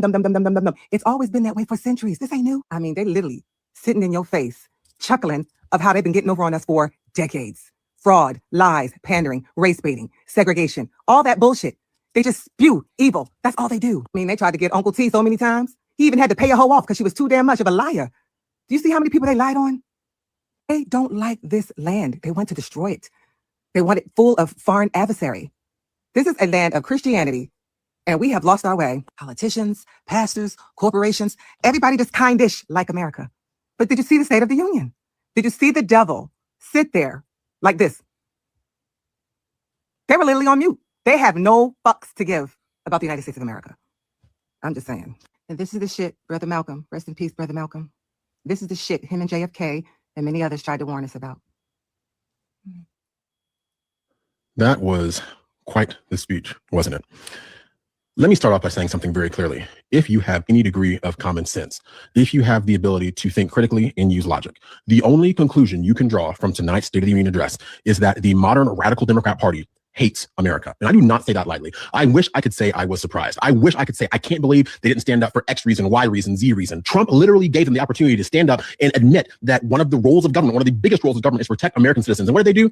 They sat on their hands like they are known to do, like they have continued to do. Every time that they have had power, they have allowed individuals to run roughshod over the average American and dare you to call them out on it. One of the best things he did was actually call them out and allow individuals to see this contrast for themselves, because all too often you'll see leftists engage in this weird war of words, right? Where they try to couch or phrase things differently to make it appear more palatable. They are masters at this. This is one of the hallmarks of cultural Marxism, is trying to change the definitions of things, trying to make things sound more appealing to the average everyday person, right? But you're going to sit there now and tell me that Democrats could not be bothered to stand up and admit that their job is to protect American citizens, particularly over illegal immigrants. They can't do that, right? They won't stand up for the 5-year-old girl who almost lost her life at the hands of an illegal immigrant who was given a driver's license here in this country. They consistently prove to you time and time again that the last thing they care about is the average everyday American. And yet they think that they are entitled to walk these halls of power. They think that they should be allowed to form and create these rules and these laws.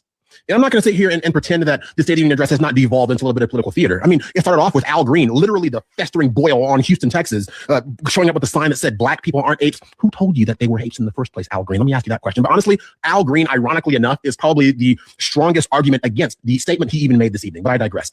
These people are not serious. These people do not care about you. And these people will prove to you time and time again that all they want to do is stand against American progress. They cannot be bothered to put your needs first. And they pretend that they care about America at all. It's almost as if, you know, it's like if you imagine a vampire being forced to hold a cross. That's them holding American flags. I tuned in before the speech actually started, and there was some State of the Swamp event that they were holding, right? Of course, it was attended by the usual suspects, like Mark Ruffalo was there and a couple others. He literally had, I think it was Maxine Dexter. She's one of the crazed individuals from Portland, Oregon. I cannot make this up to you. She literally had individuals behind her in inflatable frog costumes. And they're pretending that they're foot soldiers on the front lines of some imaginary war that they made up, right? Because to them, and you saw Ilhan Omar, Rashida Tlaib, a few others, you saw them very blatantly prove they don't care about Americans. They really do think they're the good guys. I don't know how you master the art of mental gymnastics to this degree that you sit there yelling at the president when the president is telling you how he's literally had to undo much of what you did. And let's make no mistake. The average leftist always seems to forget this, but this is probably one of the biggest overarching themes they need to grapple with. All they had to do was let Trump win in 2020, the election that he actually won that was stolen from him. If they just let him win, they wouldn't be dealing with this right now. But they couldn't help themselves. They had to say, oh, how can we stop the counting in these few swing states and get Biden in there and then literally throw open the doors at the southern border and let all these people in, right? And allow American citizens to lose their lives because we are prioritizing illegal immigrants. Trump went so far as to even classify fentanyl as a weapon of mass destruction and has talked about how it has contributed to the average American's lives, losing their lives. Talking about young women. You know, this is the party that claims to be all for women, right? Oh, we care about women so much, believe all women, right? But they're going to let these individuals in who actually cause young American women to lose their lives. And they sit there with a straight face and dare you to call them out on it. These people are evil. These people are morally bankrupt. These people will not stop until they have completely gotten you under their government boot. And what's funny is they're going to sit there now. They would watch this video, right? And they would call me the bootlicker, right? That's what they do. They've perverted the English language to such a degree that individuals who actually stand up for common sense are now deemed radicals by their side. These people are shameless. These people will exploit you. This is not what the founding fathers ever intended. You know, I think the strong case can always be made for term limits, but one of the most poignant lines of Trump's speech was the fact that barely one generation, one lifetime separated the individuals who were awarded with various awards this evening, even the 100-year-old gentleman who got the presidential, I believe it was the Medal of Freedom. So when he was born, basically one generation before him was when Thomas Jefferson, the founding fathers, were here setting this country on its course. I cannot help but think that the founding fathers would be so disappointed. They would be flabbergasted that here we sit just a couple generations after they set this all in motion. They literally went to war and fought for liberation over a 2% tax. Let me tell you what, now we have Democrats finding new ways to tax you. I feel like we are so close to even like far-flung liberal areas taxing you to breathe. They're already going to tax you in some cases for the number of miles that you drive. This governmental overreach has become so normalized. It's honestly disconcerting. And like I said before, all they had to do was let Trump win. They'd be talking about something else altogether. But they essentially have painted themselves into a corner. And what we need to do is remember these poignant moments. Trump gave them multiple opportunities to literally just stand up for common sense. But it kind of makes sense when you think about it. If these people can't even acknowledge what a man and a woman is and can't even agree that women should not be propagandized and be made to think they are a different gender, if that they shouldn't allow boys in girls' locker rooms, that boys in Minnesota don't need tampons in the school restrooms at the age of 5, 6 years old, when this has become what you are, then of course, common sense feels like an affront, doesn't it? You cannot find common ground with these kinds of people. It's a shame that throughout the course of just my lifetime, I've seen us completely swing from logic to complete illogicality under the guise of caring for other individuals, right? And if you had told me 15, 20 years ago, you know what, Damani, this is what's going to be, this is what you're going to come up against in 2026, I would have told you there is no way. If you told me, I would have been live streaming after a State of the Union address, I would have been like, no, I won't. But we are called to speak up and speak out against that which is morally reprehensible.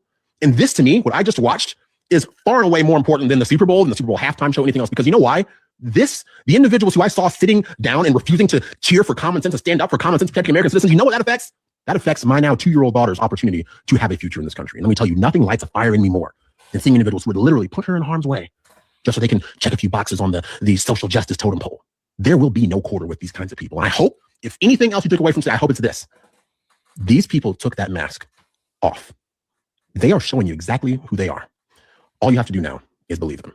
I don't care if you're looking at Ilhan Omar, if you're looking at Rashida Tlaib, if you're looking at Sidney Blumenthal, if you're looking at Nancy Pelosi, looking at Ayanna Pressley, looking at Nancy Pelosi, looking at even individuals on our side of the aisle who don't have any common sense. Because this is on both sides of the aisle, mind you. There is an elite select class of people who can only continue their assault on what it means to be American if we allow them to. So the responsibility really falls to me and you. How are we going to internalize this? And how can we remember this in a world where we are bombarded with news 24/7 that's intended to make us forget these visceral, viral moments, these affronts to everything that it is to be an American? Can we stay focused through all the noise and remember exactly what the stakes are and who our true enemies are? Because the founding fathers were prescient when they realized that one day may come we would have to defend ourselves against enemies, foreign and domestic. But I do not think they thought the domestic enemies would be sitting right here so soon. Those are my thoughts on the State of the Union address. I'm curious if yours might be letting me know in the comment section down below. I am continuing to pray for this country. I pray for our president. I even pray for leaders that I disagree with. Because you know what? If they are allowed to be successful, the entire country fails. That means even people who have the best intents at heart for this country and for its citizens. So I would ask you, if you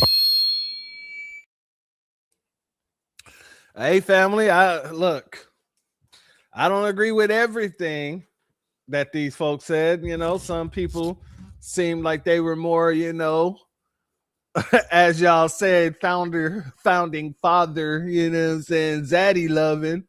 Even, that part that he said, if you would let Trump win in 2020 instead of stealing the election from him. So it sounds like he had a little motive there, but for the most part, what he said was trill and true. You know what I'm saying? You folks are sitting here making yourself look like complete buffoons. And you're wondering why more and more people is literally walking away from your party. You are making people like Donald Trump look like he has more sense than you. You're making the Republican Party seem like the common sense party. Not for foundational Black Americans, because we know neither one are common sense parties, but to just the average American citizen looking from the outside in. They can't tell who the fool is. And that's because you folks are going so damn hard over a subject, a goddamn interest that doesn't belong to the American people. It's that simple. You double, you triple down, and all this other nonsense, all for a group of people that should not be in this country, that shouldn't be getting any of the benefits of this country, in the words of Barbara Jordan. And you sit here and you act so against what the Democratic Party just a few years ago, when Obama was in office, what they actually stood for: strong borders. Or so they say they stood for.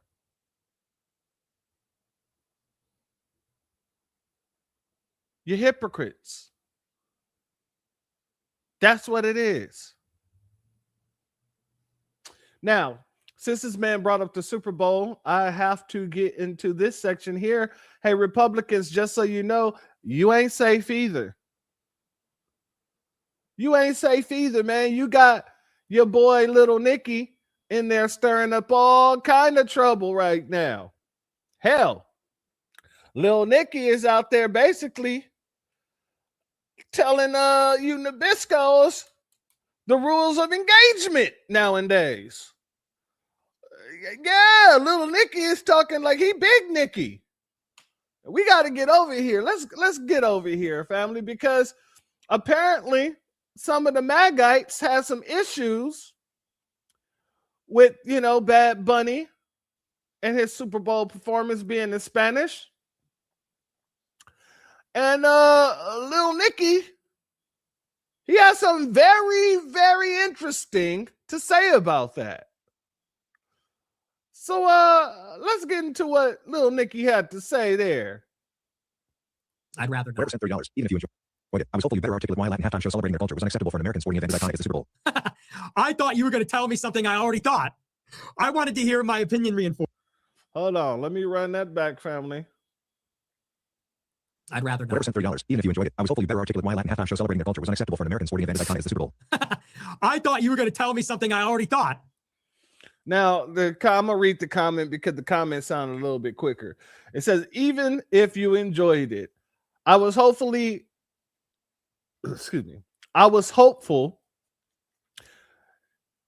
you'd better articulate why a Latin halftime show celebrating their culture was unacceptable for an American sporting event as iconic as the Super Bowl. Now, go ahead, Little Nicky. I wanted to hear my opinion reinforced.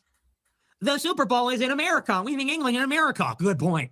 Good point. I've heard this opinion 10,000 times this weekend, but I wanted to hear you say it harder. That's why I hate you. That's why I hate you people. I hate... Who people? Who people? Who does Nicky hate? He's talking to his own audience. So he hates the Nabiscos. This is why I hate you people. This is why I'm hot. This is your boy, Nicky. This is your boy that y'all chose to platform and, said that he wasn't racist. He's just a young kid doing young things, but he's speaking truth. And now he's telling the very same people who support him that he hates them. And let's get into the why.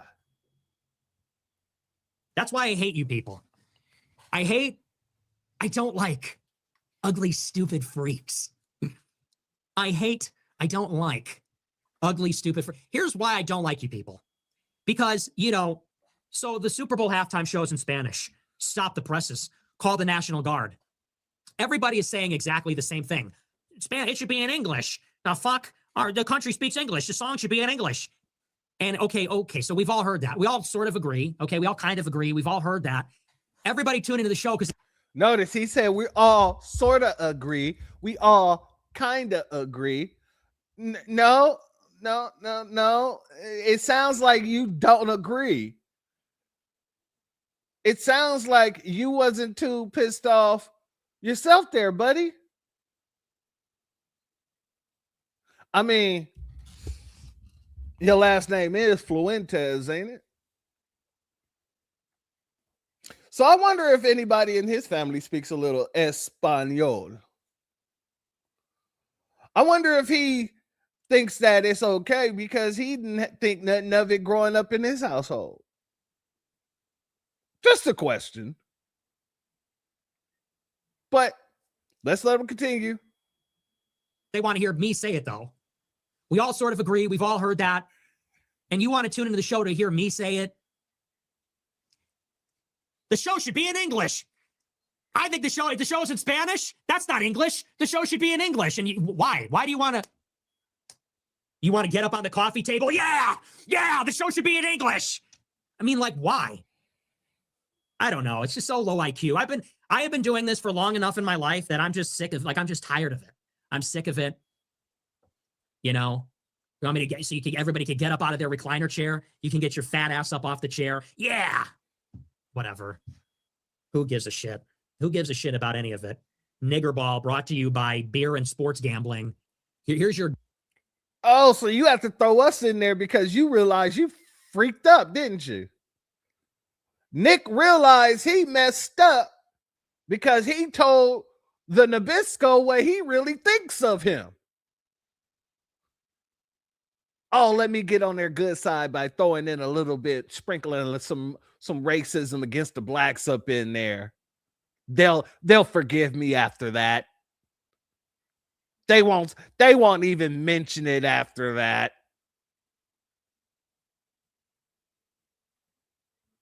And what happened to all those bootlicking, tap dancing coons that said Nikki isn't racist?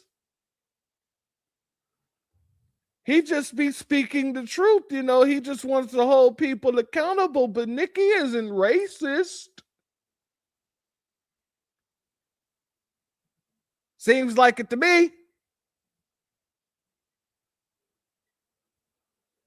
But let's continue. Shout out to my address in the building. Much love to you and thank you for being here.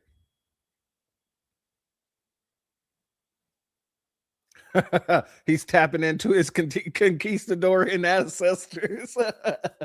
Oh no, he's trying to get into them conquistadorian ancestors.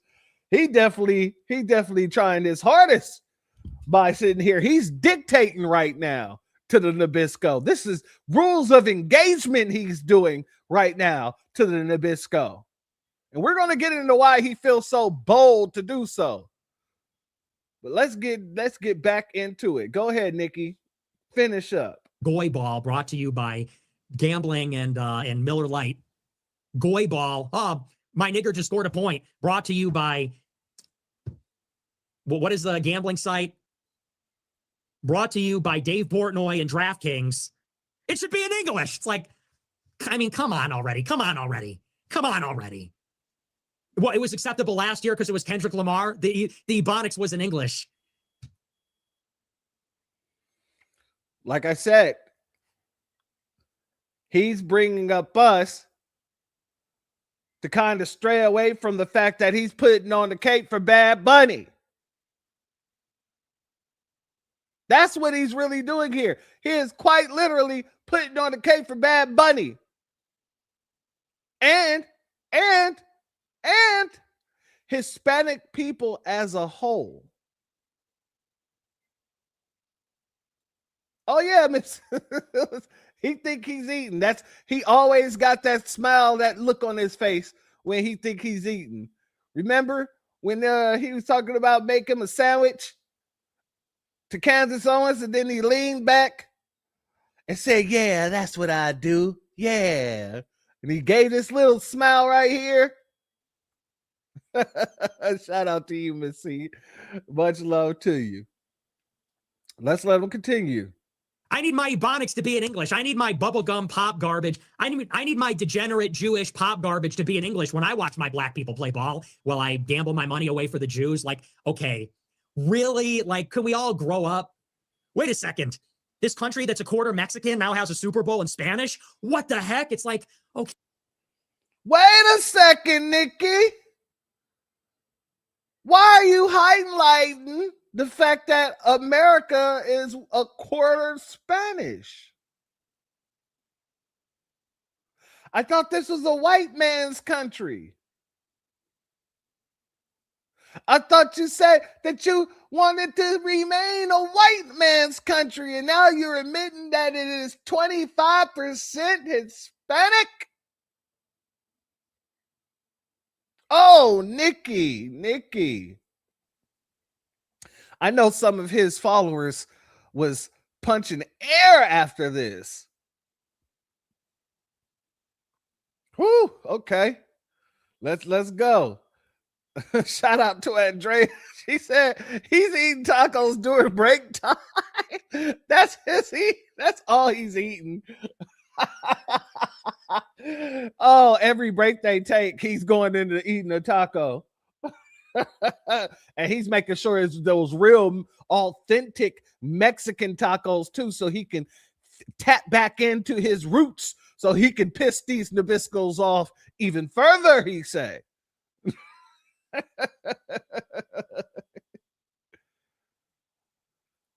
Shout out to Darlene in the building. Much love to you, and thank you for being here, family. So he could drop the N-word on social media. This was done on Rumble, and I believe that people clip his stuff on Rumble and put it on X. That's where I got these clips that I'm going to be playing from is from X. So yeah, X allows these racists to do that, and X, like other platforms, really ain't fighting too hard to change the policy to target people who do it. Let's just be very clear about that. You know, let the record reflect it. Let's get back into it. Okay, I mean, come on, guys. I mean, can we grow up a little bit? It's actually crazy. Okay. I don't know. It's all just so, I'm above it all. I'm too smart for this. I'm better than this. Nikki is sitting there telling his audience that he's above them. He's telling his audience that he's better than them. And his audience are the Nabisco. See, this is why Trump said that his base is stupid. And his base, for the most part, is Nikki's base. You can sit here and quite literally go through all of their go through everybody who supports Nikki, and I guarantee you they're Magites. They might call themselves Groypers, but they're still Magites at the end of the damn day. These folks are just, oh man. So he's saying the same thing Trump's saying to them, and these people just love taking abuse. Oh, geez. Shout out, Darlene. Thank you for your super sticker. Your donation is blessed tenfold. I appreciate your contribution as always, my warrior sister. Thank you very much.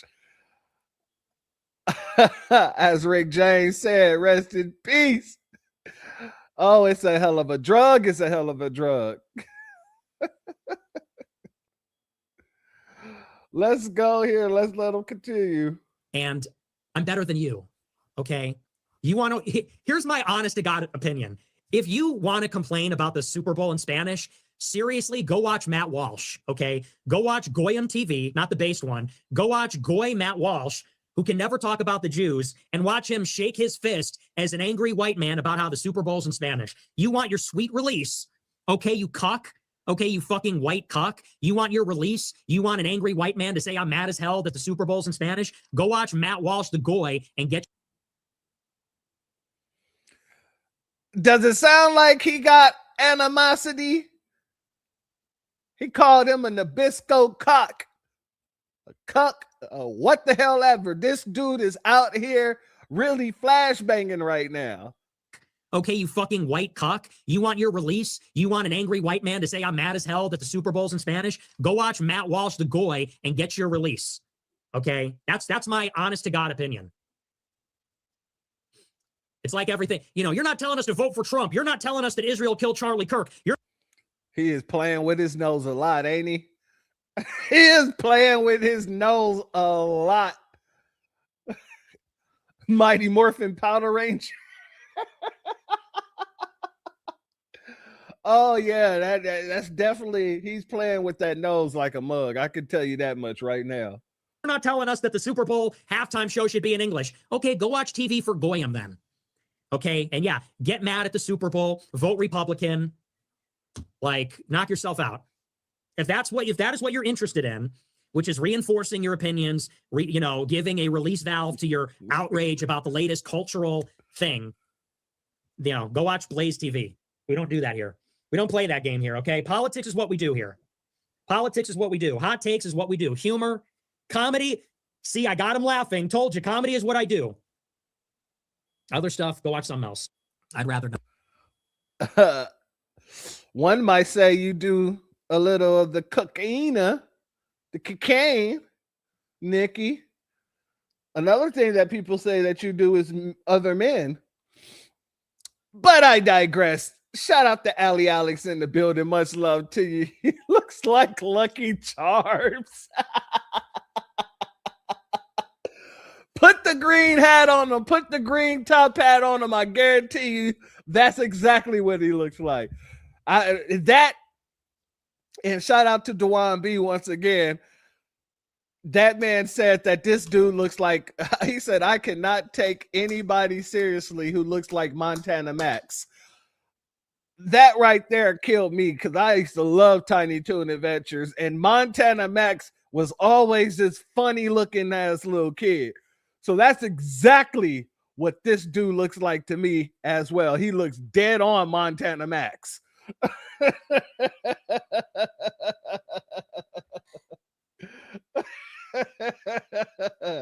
What do you say? Montana Max got that direct from the Cartel Connect.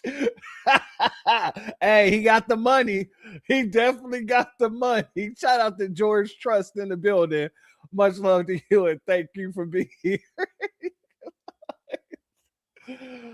Oh. He said you can always tell when they're upset. They play with their nose a lot. Look, Nick Fuentes is like a hooker. It's like a hooker. Sorry, excuse me. Let me get myself together. Nick Fuentes is like a hooker that got fooled for thinking she was. If she finds out, she's just no different.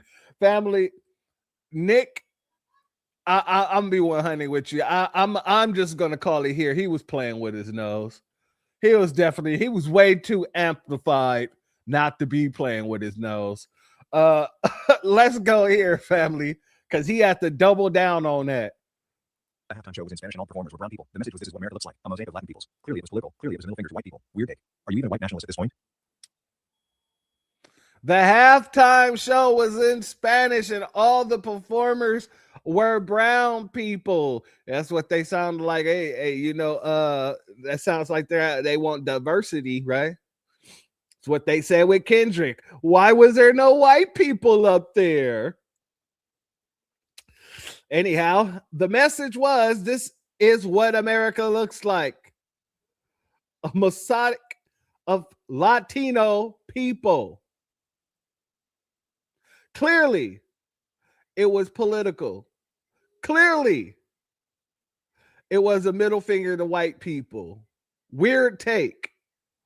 Are you even a white nationalist at this point? This man spent $20 to say that. Let's continue. Let's let him answer that. Nikki, are you even a white nationalist at this point? Honestly, I don't feel like one anymore. I feel like, Do I want America to be a white country? Yes, I'm pro-white, but the movement has just been captured by losers and idiots.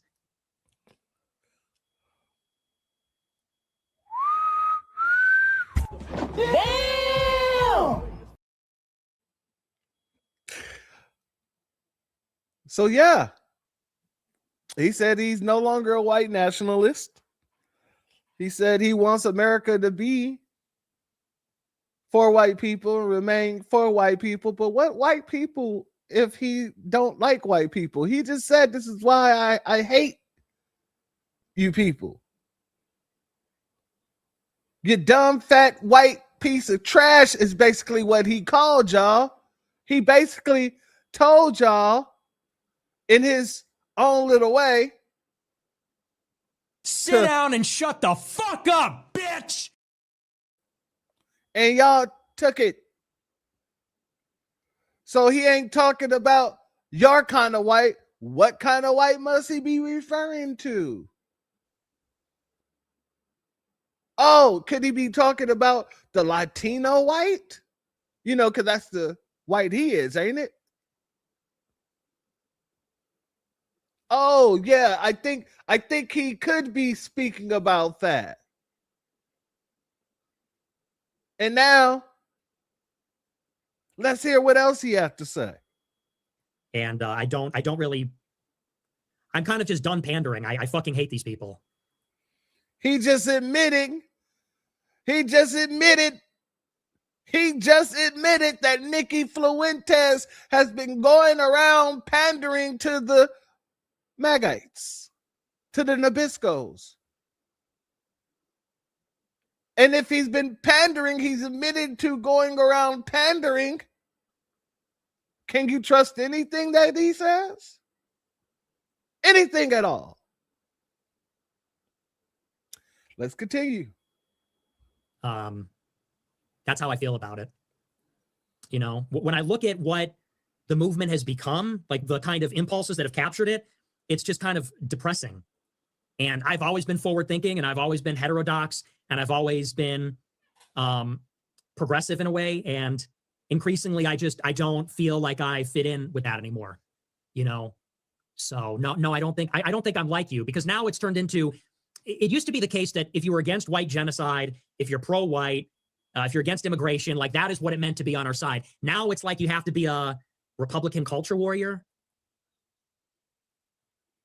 Now, family, I'm playing this for you because I'm going to be playing a couple of more clips with him now, going in, holding Republicans accountable. But here's the thing.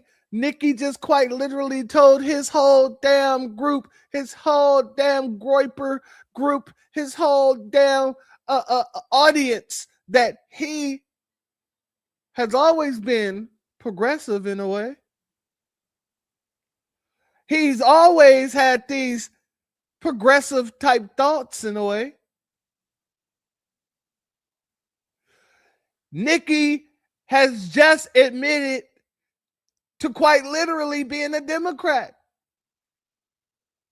in a way.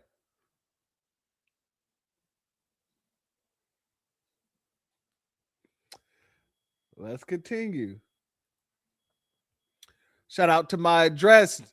Nick is basically saying, why can't we just get back to hating? Why can't we get back to just hating on black folks together? Nah, that's not really what he's saying. That he throws that type of stuff in order not to throw these Nabiscos off the scent.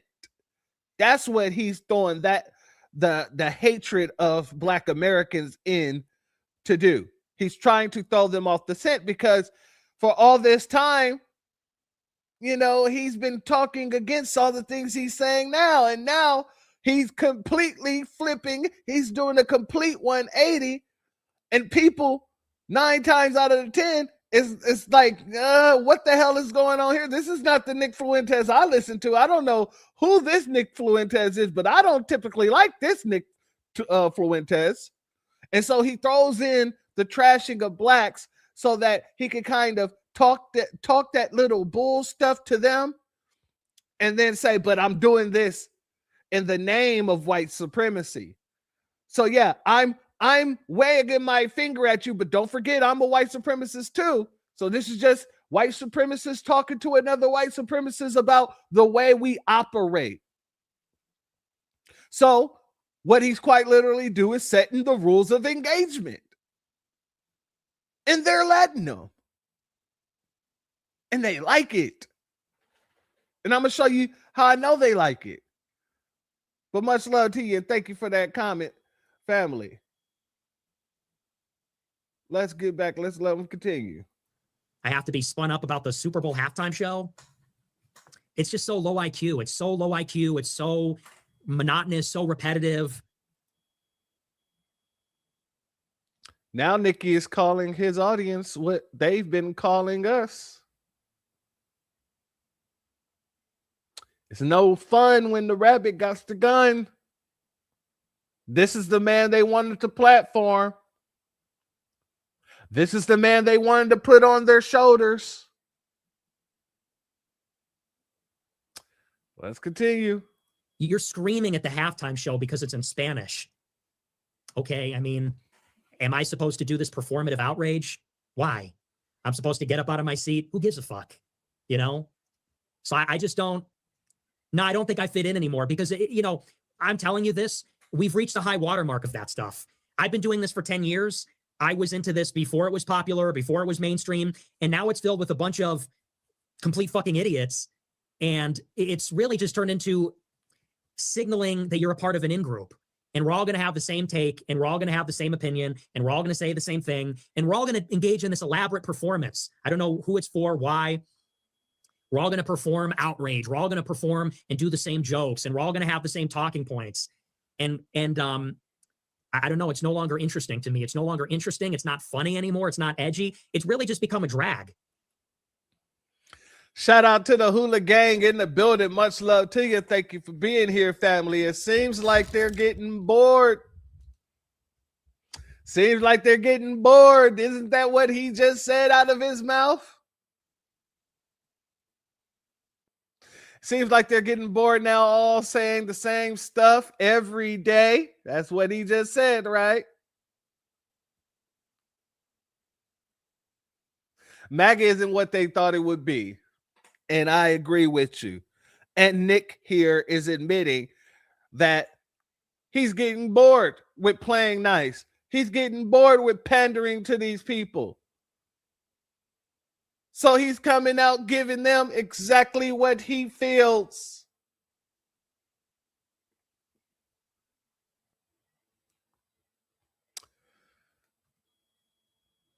Ain't I as white like you? Shout out to out to the building. Much love to you. Thank you for being here. Exactly. And he's making a bag while denigrating. He is making a bag while denigrating them and taking their money, and they don't have no. That's why I said that one dude paid $30 to tell him how disappointed he was, and he took it and started talking shit. That is hilarious to me, and I love it for him. I love it for MAGA. I do,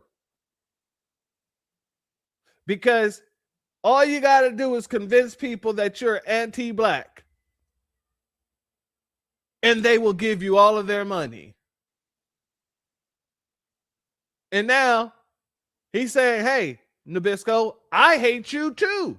I hate you guys because you guys are low IQ like the blacks. And they're still giving him their money. You can't make this up. This was written by the Most High's heavenly hand. Let's continue. At one point, we were the trolls, and now we're the butthurt ones. There was a point in time when we were having fun, and we were laughing, and we were trolling, and we were making jokes, and now our side are the biggest butthurt faggots of all time. You know, the far right has become the biggest butthurt faggots ever. Everybody's mad all the time. You can't make jokes. Everyone's moral fagging about everything, purity spiraling, and people aren't, at the end of the day, people don't even really have a vision for what the country should be. I mean, half the people complaining about the halftime show aren't even white nationalists.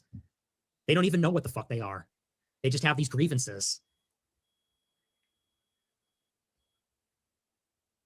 Nikki said, oh, most of Magites aren't nationalists. Like I said, family, Nikki said he's going to tear this down with his own bare hands. They don't care if America. Do you think Megyn Kelly gives a shit if America's white or not? What the hell does Megyn Kelly ain't got nothing to do with this right now? She ain't said nothing about this dude. He out here throwing shots left and right. Megyn Kelly catches strays. This is crazy. Continue, Nikki. Megyn Kelly is bitching about it. Like, you think Megyn Kelly is based? Megyn Kelly's screaming, the Super Bowl should be unifying. It should be in English. You think Megyn Kelly's a white nationalist? She isn't. She's just pandering to, like, I don't know, this like really bitter, like white resentment politics. And I've always said this. I want to imagine a better future. I'm actually a progressive. And this kind of like Oliver Anthony, Matt Walsh, like knuckle dragging, like bitter ass face thing. We're all going to be grumpy and mad. I've never been on board with that. Now, somebody might hear this and they might hear that Nikki is trying to repackage himself because he keeps saying that I've always been a progressive. I'm a progressive. But no, what he's saying is y'all not looking at the bigger picture as white nationalists. Y'all not looking at the bigger overall. Y'all need me in order to have to explain the bigger picture to you. That's what Nikki is doing here. He is quite literally dictating the terms of engagement because the Nabisco is too narrow-minded, is what he's saying. You don't see the bigger picture. And now everybody he's been holding hands with all his career, his anti-black career, he's turning a gun on them too, saying they can't see the bigger picture. The only person that can see the bigger picture is Nick Fuentes.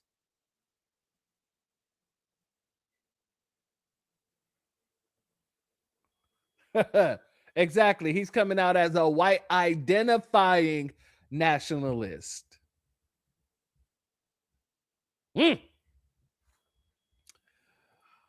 Let's continue.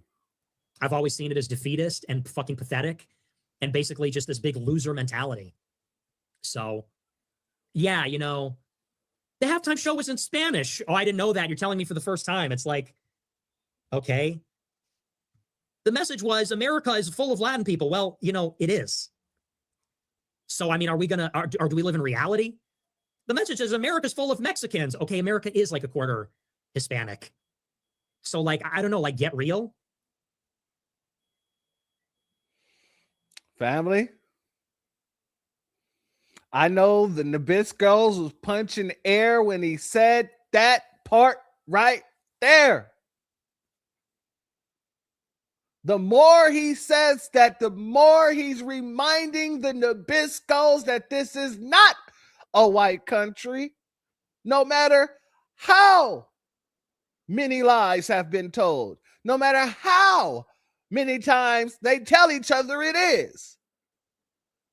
Nicky Boy here is shattering the illusion. He is shattering the delusion. And it is hurting the Nabisco's feelings.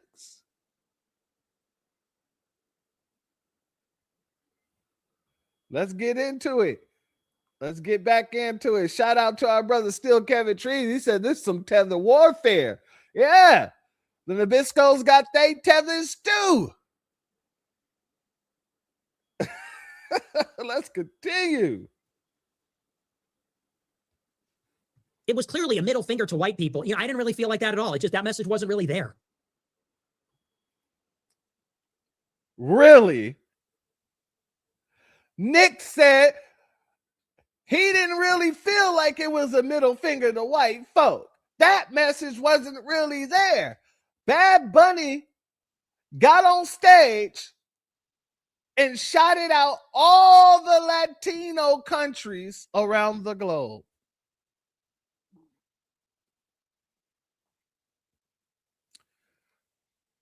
And you didn't feel like that was a message? You didn't really care? I bet you cared when they were, bussy popping all on stage, though, right? You was glued to the TV, wasn't you?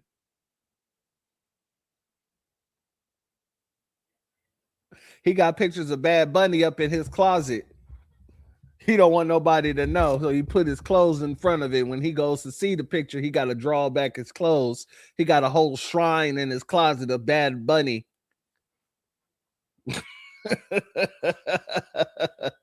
Exactly. Nick, a whole Bad Bunny stand. Oh, exactly. But he got this hat right here that says America first, but he's really Latino first. And these Nabiscos are finding that out right about now. Yes, he got the shrine. He got a Bad Bunny shrine in the closet with his clothes covering it. And every time he goes to open the closet doors, he start playing some Bad Bunny and open the shrine up to a whole damn groupie. Exactly. Okay. Christopher says, no, he's the Americas first. That's true. That's true. Mexico is still in the Americas, even though it's not America. Let's let them continue. But you see what you want to see, and you can go on fucking Oliver Anthony Island and be, I don't know, seething about it. But yeah, this whole halftime show, all these various events over the past 6 months, it's just like, get me out of here. I'm a celebrity. Get me out of here. Like Charlie Kirk was a time traveler. Hands off Venezuela. Hands off Greenland. I support ICE, but they're being too mean. The Super Bowl's in Spanish. It's like, excuse me, this is not something that I fuck with at all. Lunatics are running the asylum. People that 9 months ago were woke are now telling us what's based. I don't know. I'm not a part of it. All right, so Nikki didn't double down, triple down on that. Now, family, I want to go here because I want to show you that he actually got some folks agreeing with him. Let's go here. Wait, I actually agree with Nick Fuentes on this? R to the ground in order to save her. I don't know what the hell that is. But okay, let's go here. Nick Fuentes caught a rare W. Okay, caught a rare W, and then got torched by his own audience for it. Yeah. Okay, I've never seen nothing like this. People are saying it's his Latin side, his quarter Latin side is finally speaking up. Now, again, turning point, folks. If you're watching this, just relax for a moment, okay? But this is him roasting the Turning Point halftime show, and then getting dragged for kind of sounding like a lib a little bit. Yeah. Yeah. Yep. I would say so. All right. But that doesn't mean it's not a good take. Yeah. What you want about the Bad Bunny thing, it feels like triumphant. They're celebrating their culture. They have actually an expansive, inspiring vision, objectively speaking. The photo is they're celebrating their culture. They have an expansive vision. Yeah. This has always been the critique of the right, is that there is often a lack of vision. There's a lack of great, we're going to conserve family values and right, but where are we going? Yeah. So he's agreeing with Nick Fuentes that these Nabiscos on the right don't have no vision. Wow. Okay, continue. The left is always progressing, but never preserving the good things. Yeah. They're just so open-minded their brain falls out. Yep. And the right tends to just conserve. Okay, but what's the vision? Where are we? How do we make the world a better place? How do we usher in goodness and beauty and transcendence as followers of Jesus? We have those answers. It's the gospel, it's the sharing of the gospel, it's the transformation of the gospel. So him saying this is spot on. He goes on about the photo that love is more powerful than hate. I think that's what they played at the banner at the end of the show. Go ahead. Love is more powerful than hate. That is an asinine thing to say. It contains nothing. There's no content, but it is something that is, you could say, is emotive, like it's sentimental. I love anything charitable. It's the asinine banner. And this inclusive, expansive idea of, hey, we're all Americas are part of this thing. Like that's actually uplifting in an objective way. Then you go to Turning Point Fest and it's like, oh, we can't be who we are because the left is picking on us. Oh, we're being oppressed because the left is mad. They're canceling us for saying men can't be women. Pause it. I love the dunk on the old conservative movement of like hanging on to the men can't be women bit, which was important for the time. Yeah. But it's funny that he's like, it's like dunking on it because it sounds like old news type of thing. Well, people were legitimately getting canceled and losing jobs and offers. So like, it was important, but it's funny that he's dunking on it because he's making it sound old and outdated and boring. Yeah, and I mean, again, like, so I think this is the thing, is like when you're in your late 20s, this sounds like a long time ago. Yeah. When you're my age, like Jordan Peterson was not that long ago. Like Jordan Peterson lost his practice basically because he wouldn't get in line with the crazy stuff happening in Canada. Now, granted, that's Canada, but that stuff was here too. So it's funny from one standpoint, but yes, I would argue that the conversation has moved on. The tricky part is like, what is it moved on to? What are we concerned about now? And if it's more of the white identity politics on the right and like the immigrants and the Jews and the blacks are taking the jobs, that's just as bad. It's just as much of a victim mentality that he's propagating as far as I'm concerned. It's like, it's the Jews, the blacks, and the immigrants that are taking your jobs. It's like, or nah. Or you take inventory of how amazing it is to be an American in this space and time, all the opportunity afforded to you, and figure out a way. Figure out a way to make it work. One is so hyper political and uninspired and sad and weak. That's true. It does feel like that way. Like when you have to click into another one that's like hyper political, uninspired, and weak, and then Bad Bunny's like having fun, right? Like to his point, it's like it's asinine. And it's like, oh no, there's no hate greater than love, or I forget what it was. It's like lame and boring. But the aesthetic is like bright and uplifting, and they're in a dark room all wearing black and being like, and I want to say Jordan Peterson's talked about this of like there is an avatar of the most creative types of minds tend to lean left. That's fair, right? And so I don't remember the pathology exactly for that, but that is a pattern. And so they're going to be more progressive in their thinking. This man just called Nick Fuentes an enlightened mind, family. When I say the Nabiscos don't really care about being beat on, they don't really care about being beat on by Nick Fuentes at this point in time. I'm not even going to continue this one. I want to go here. I want you to hear why this Nabisco say that Nick Fuentes is worth paying attention to. I hate that we have to pay Nick Fuentes any attention, guys. I do, but we have to pay attention to what he says. That man has his finger on the pulse of what the next generation of right-wingers believes. Because here's the thing. Boomers are dying. Boomers are the old people now. They are dying. Trump is a boomer. Like, I think people forget this. Like, if you were born between 1946 and 1964, that means you are a boomer. So the youngest boomer is already 62, okay? And the oldest boomers are 80. Trump is the oldest type of boomer there is. And Nick Fuentes knows that the next wave of people who are going to hit power in the Republican Party and anything that comes after them are going to be Gen Xers and millennials. And in that order, they are increasingly online and aware of, and perhaps even directly influenced by people like Nick Fuentes. So when Fuentes gets on his podcast day in and day out and says the same thing, which is, where is J.D. Vance in his talking about those papers? Why is J.D. Vance nowhere to be seen when it comes to anything important other than to defer to Trump and slob on his knob? You know what he's doing there? You know what Nick Fuentes is doing there? He is signaling to any currently sitting Republican person in the federal government who's below the age of, 50, and also to people who are current voters and people who are coming up and are going to be voters, that no alignment with a person like J.D. Vance should be sought after unless a major concession is made towards recognizing the legitimacy of the right wing. So we have to pay attention to him. Because what he's talking about every day, and what he's telling his audience every day, at least once for the last few weeks anyway, has been, you should be fucking furious that J.D. Vance is playing in your face and pretending like everything's fine and pretending like you all don't know the reality, which is that his boss is all over those papers. And he, J.D. Vance, is not even suggesting that should he ever assume the role of president, which is possible because Trump is old enough that he literally could keel over at any moment, that he would pursue any other method of holding people accountable other than what Trump's doing right now, which is pretending like you all are too dumb to recognize the reality. He's a very, very dangerous man, this Nick Fuentes. I hate that we have to pay Nick. All right. So, like I said, the Nabiscos aren't disagreeing with them. And Nikki took that into account, and I want to hold on real quick. I want to make sure this is the right one here.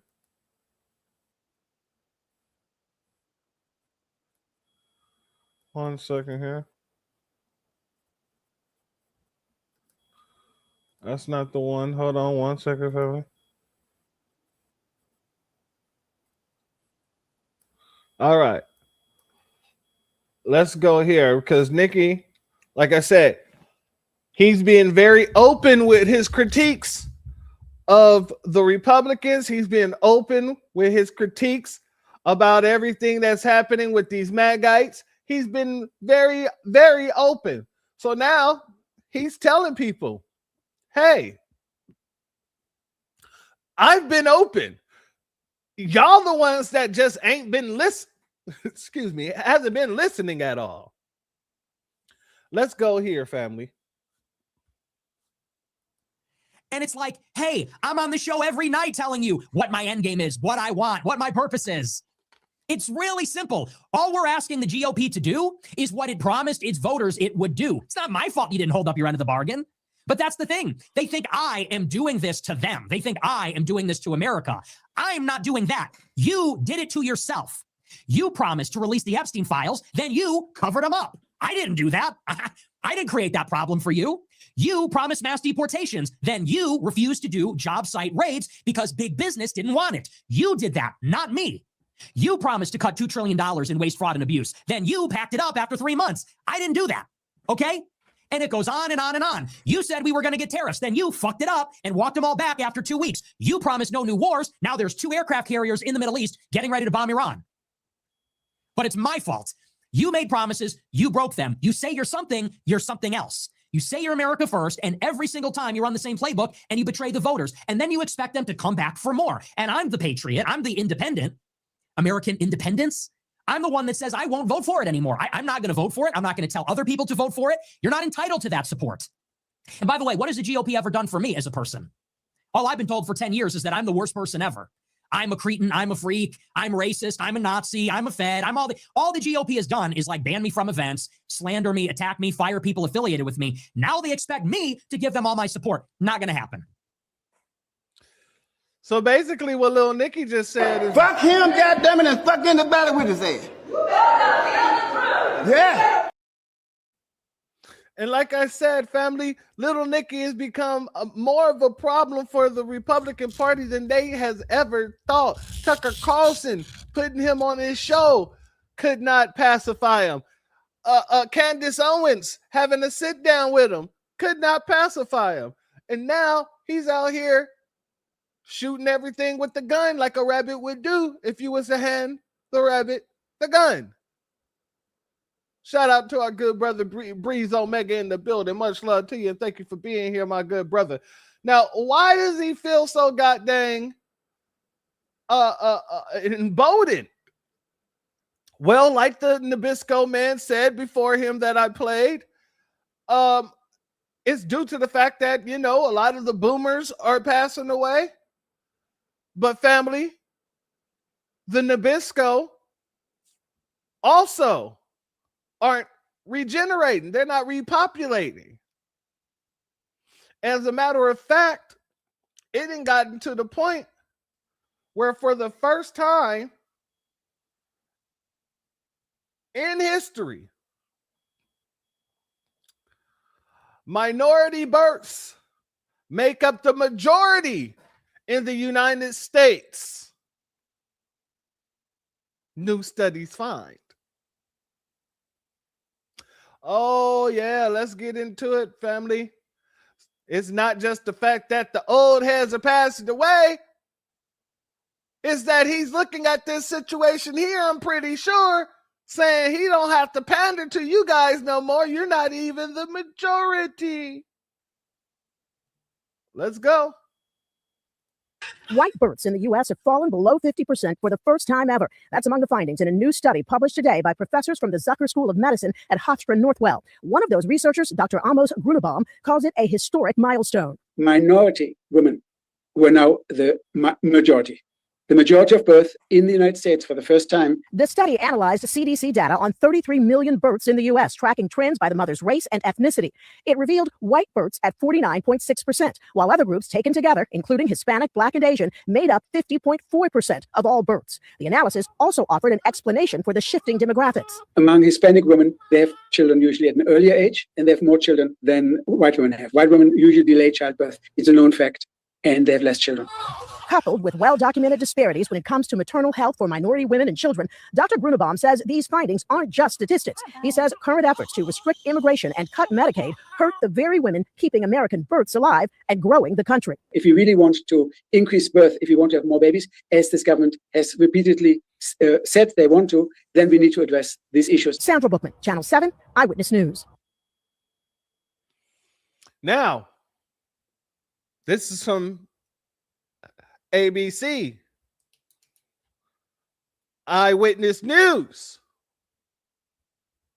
And you heard what the guy said. They're deporting the very people who are saving the country. They're not saving the country. They're taking advantage of it. Foundational Black Americans will have no problem populating this goddamn this landmass. All you guys got to do is leave. But for the first time ever, the majority has become the minority, and people such as Nick Fuentes, he's starting to show his ass all over the place. You gotta love it. You got to love it. This was your creation. You made Frankenstein. You better find a way to take him out. Because it seems like he's on a mission to take out any and everybody in that damn facility that you call the Republican Party. Well, the party that you call the Republican Party. I don't know why I said the facility. So, yeah, Democrats ain't looking too good, and they keep shooting themselves in their feet continuously over and over again, especially with this State of the Union situation. But the Republicans, yeah, you ain't looking too good yourselves, man. You know, you got this guy running around here making you all look like fools.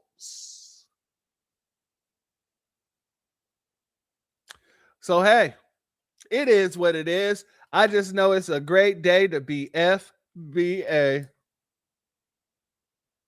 But I just wanted to bring this to you, family, today. Just wanted to drop this on you because it's hilarious. Like I said, I'm sitting back with my popcorn out and I'm watching both sides just make a fool of themselves.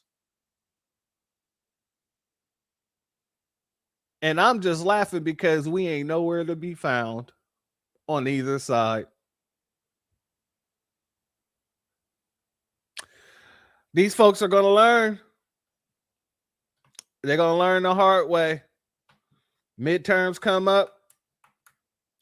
And y'all want to sit here and show your butt for a bunch of illegals. You want to basically show the world that you don't care about the citizens in which you're supposed to represent. Yeah, don't look to us for votes. And don't look to us to save, quote unquote, the country. It ain't happening. And, you know, the Republicans, you guys want to continue your racist tirades and things like eliminating people ability to say black at a HBCU and all of those type of things. You yourself as well can't turn to us for votes or anything like that. So right now, it is a soccer bopper fest, and we're just watching to see whose head pop off first. That's it. That's all. And honestly, we don't care either way. But with that being said, if you're not subscribed, go ahead and hit that subscribe button along with the notification bell so you'll be notified whenever videos like this drop. Please make sure you're hitting that like and share button so we can beat up the algorithm. Make sure we get this message out to the ears that need to hear. And if you have not done so yet, please click the link in the description. Go to change.org and put your signature on the petition for reparations. Salute to our good brother, Christopher Ellis. Happy birthday, my brother. I know you're going out to go celebrate it. Go do your thing. Be safe. And make sure you keep your head on the swivel. Much love to you, my good brother. And family, like I said, at the end of the day, all we're doing is sitting back watching a soccer bopper match, trying to see whose head pop off first.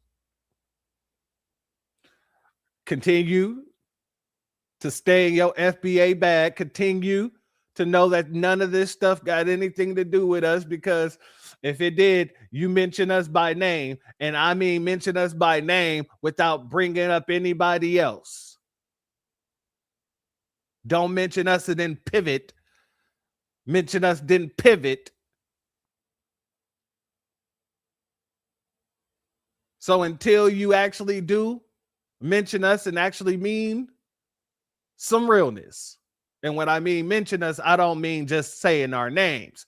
I mean mentioning policy for us. I mean mentioning things that we need in our communities. Mentioning the fact that illegal immigration actually have been hurting our community and has gone way too damn far in this country. But you would never do that, because by mentioning that, you people would literally shoot yourselves in the foot again, because those are the only people that you've been fighting for.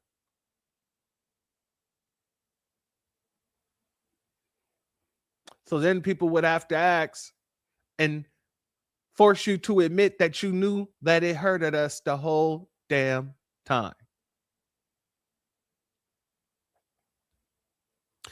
Family, like I said, it's a new dawn, it's a new day, it's a new life. And as FBA, I ain't gonna lie, it feels damn good. But with that being said, I'd like to thank my mods, my members, my patrons, anybody who has donated by Cash App or Super Chat, Venmo, PayPal, or anywhere else. Much love to each and every one of you for being here and sharing your Thursday with me. And with that being said, family, stay safe. Much love to each and every one of you. The doors of the church are now closed. Peace, family. My grandfather built this country, man. He fought wars for it. And most places he went wouldn't let him sit down and get a cup of coffee. I can't even catch a cab in New York. You know, it doesn't matter how many degrees I get. All you people see is color. Your grandfather was an immigrant. You're American. My grandfather was born here, Duke. And you people still look at me as just another nigga. I know that the government, whatever can't stand us black people, he doing everything in the world to make black man be extinct. But I'm going to tell you one thing, us black people going to survive. Yeah. So fuck everybody. I'm out.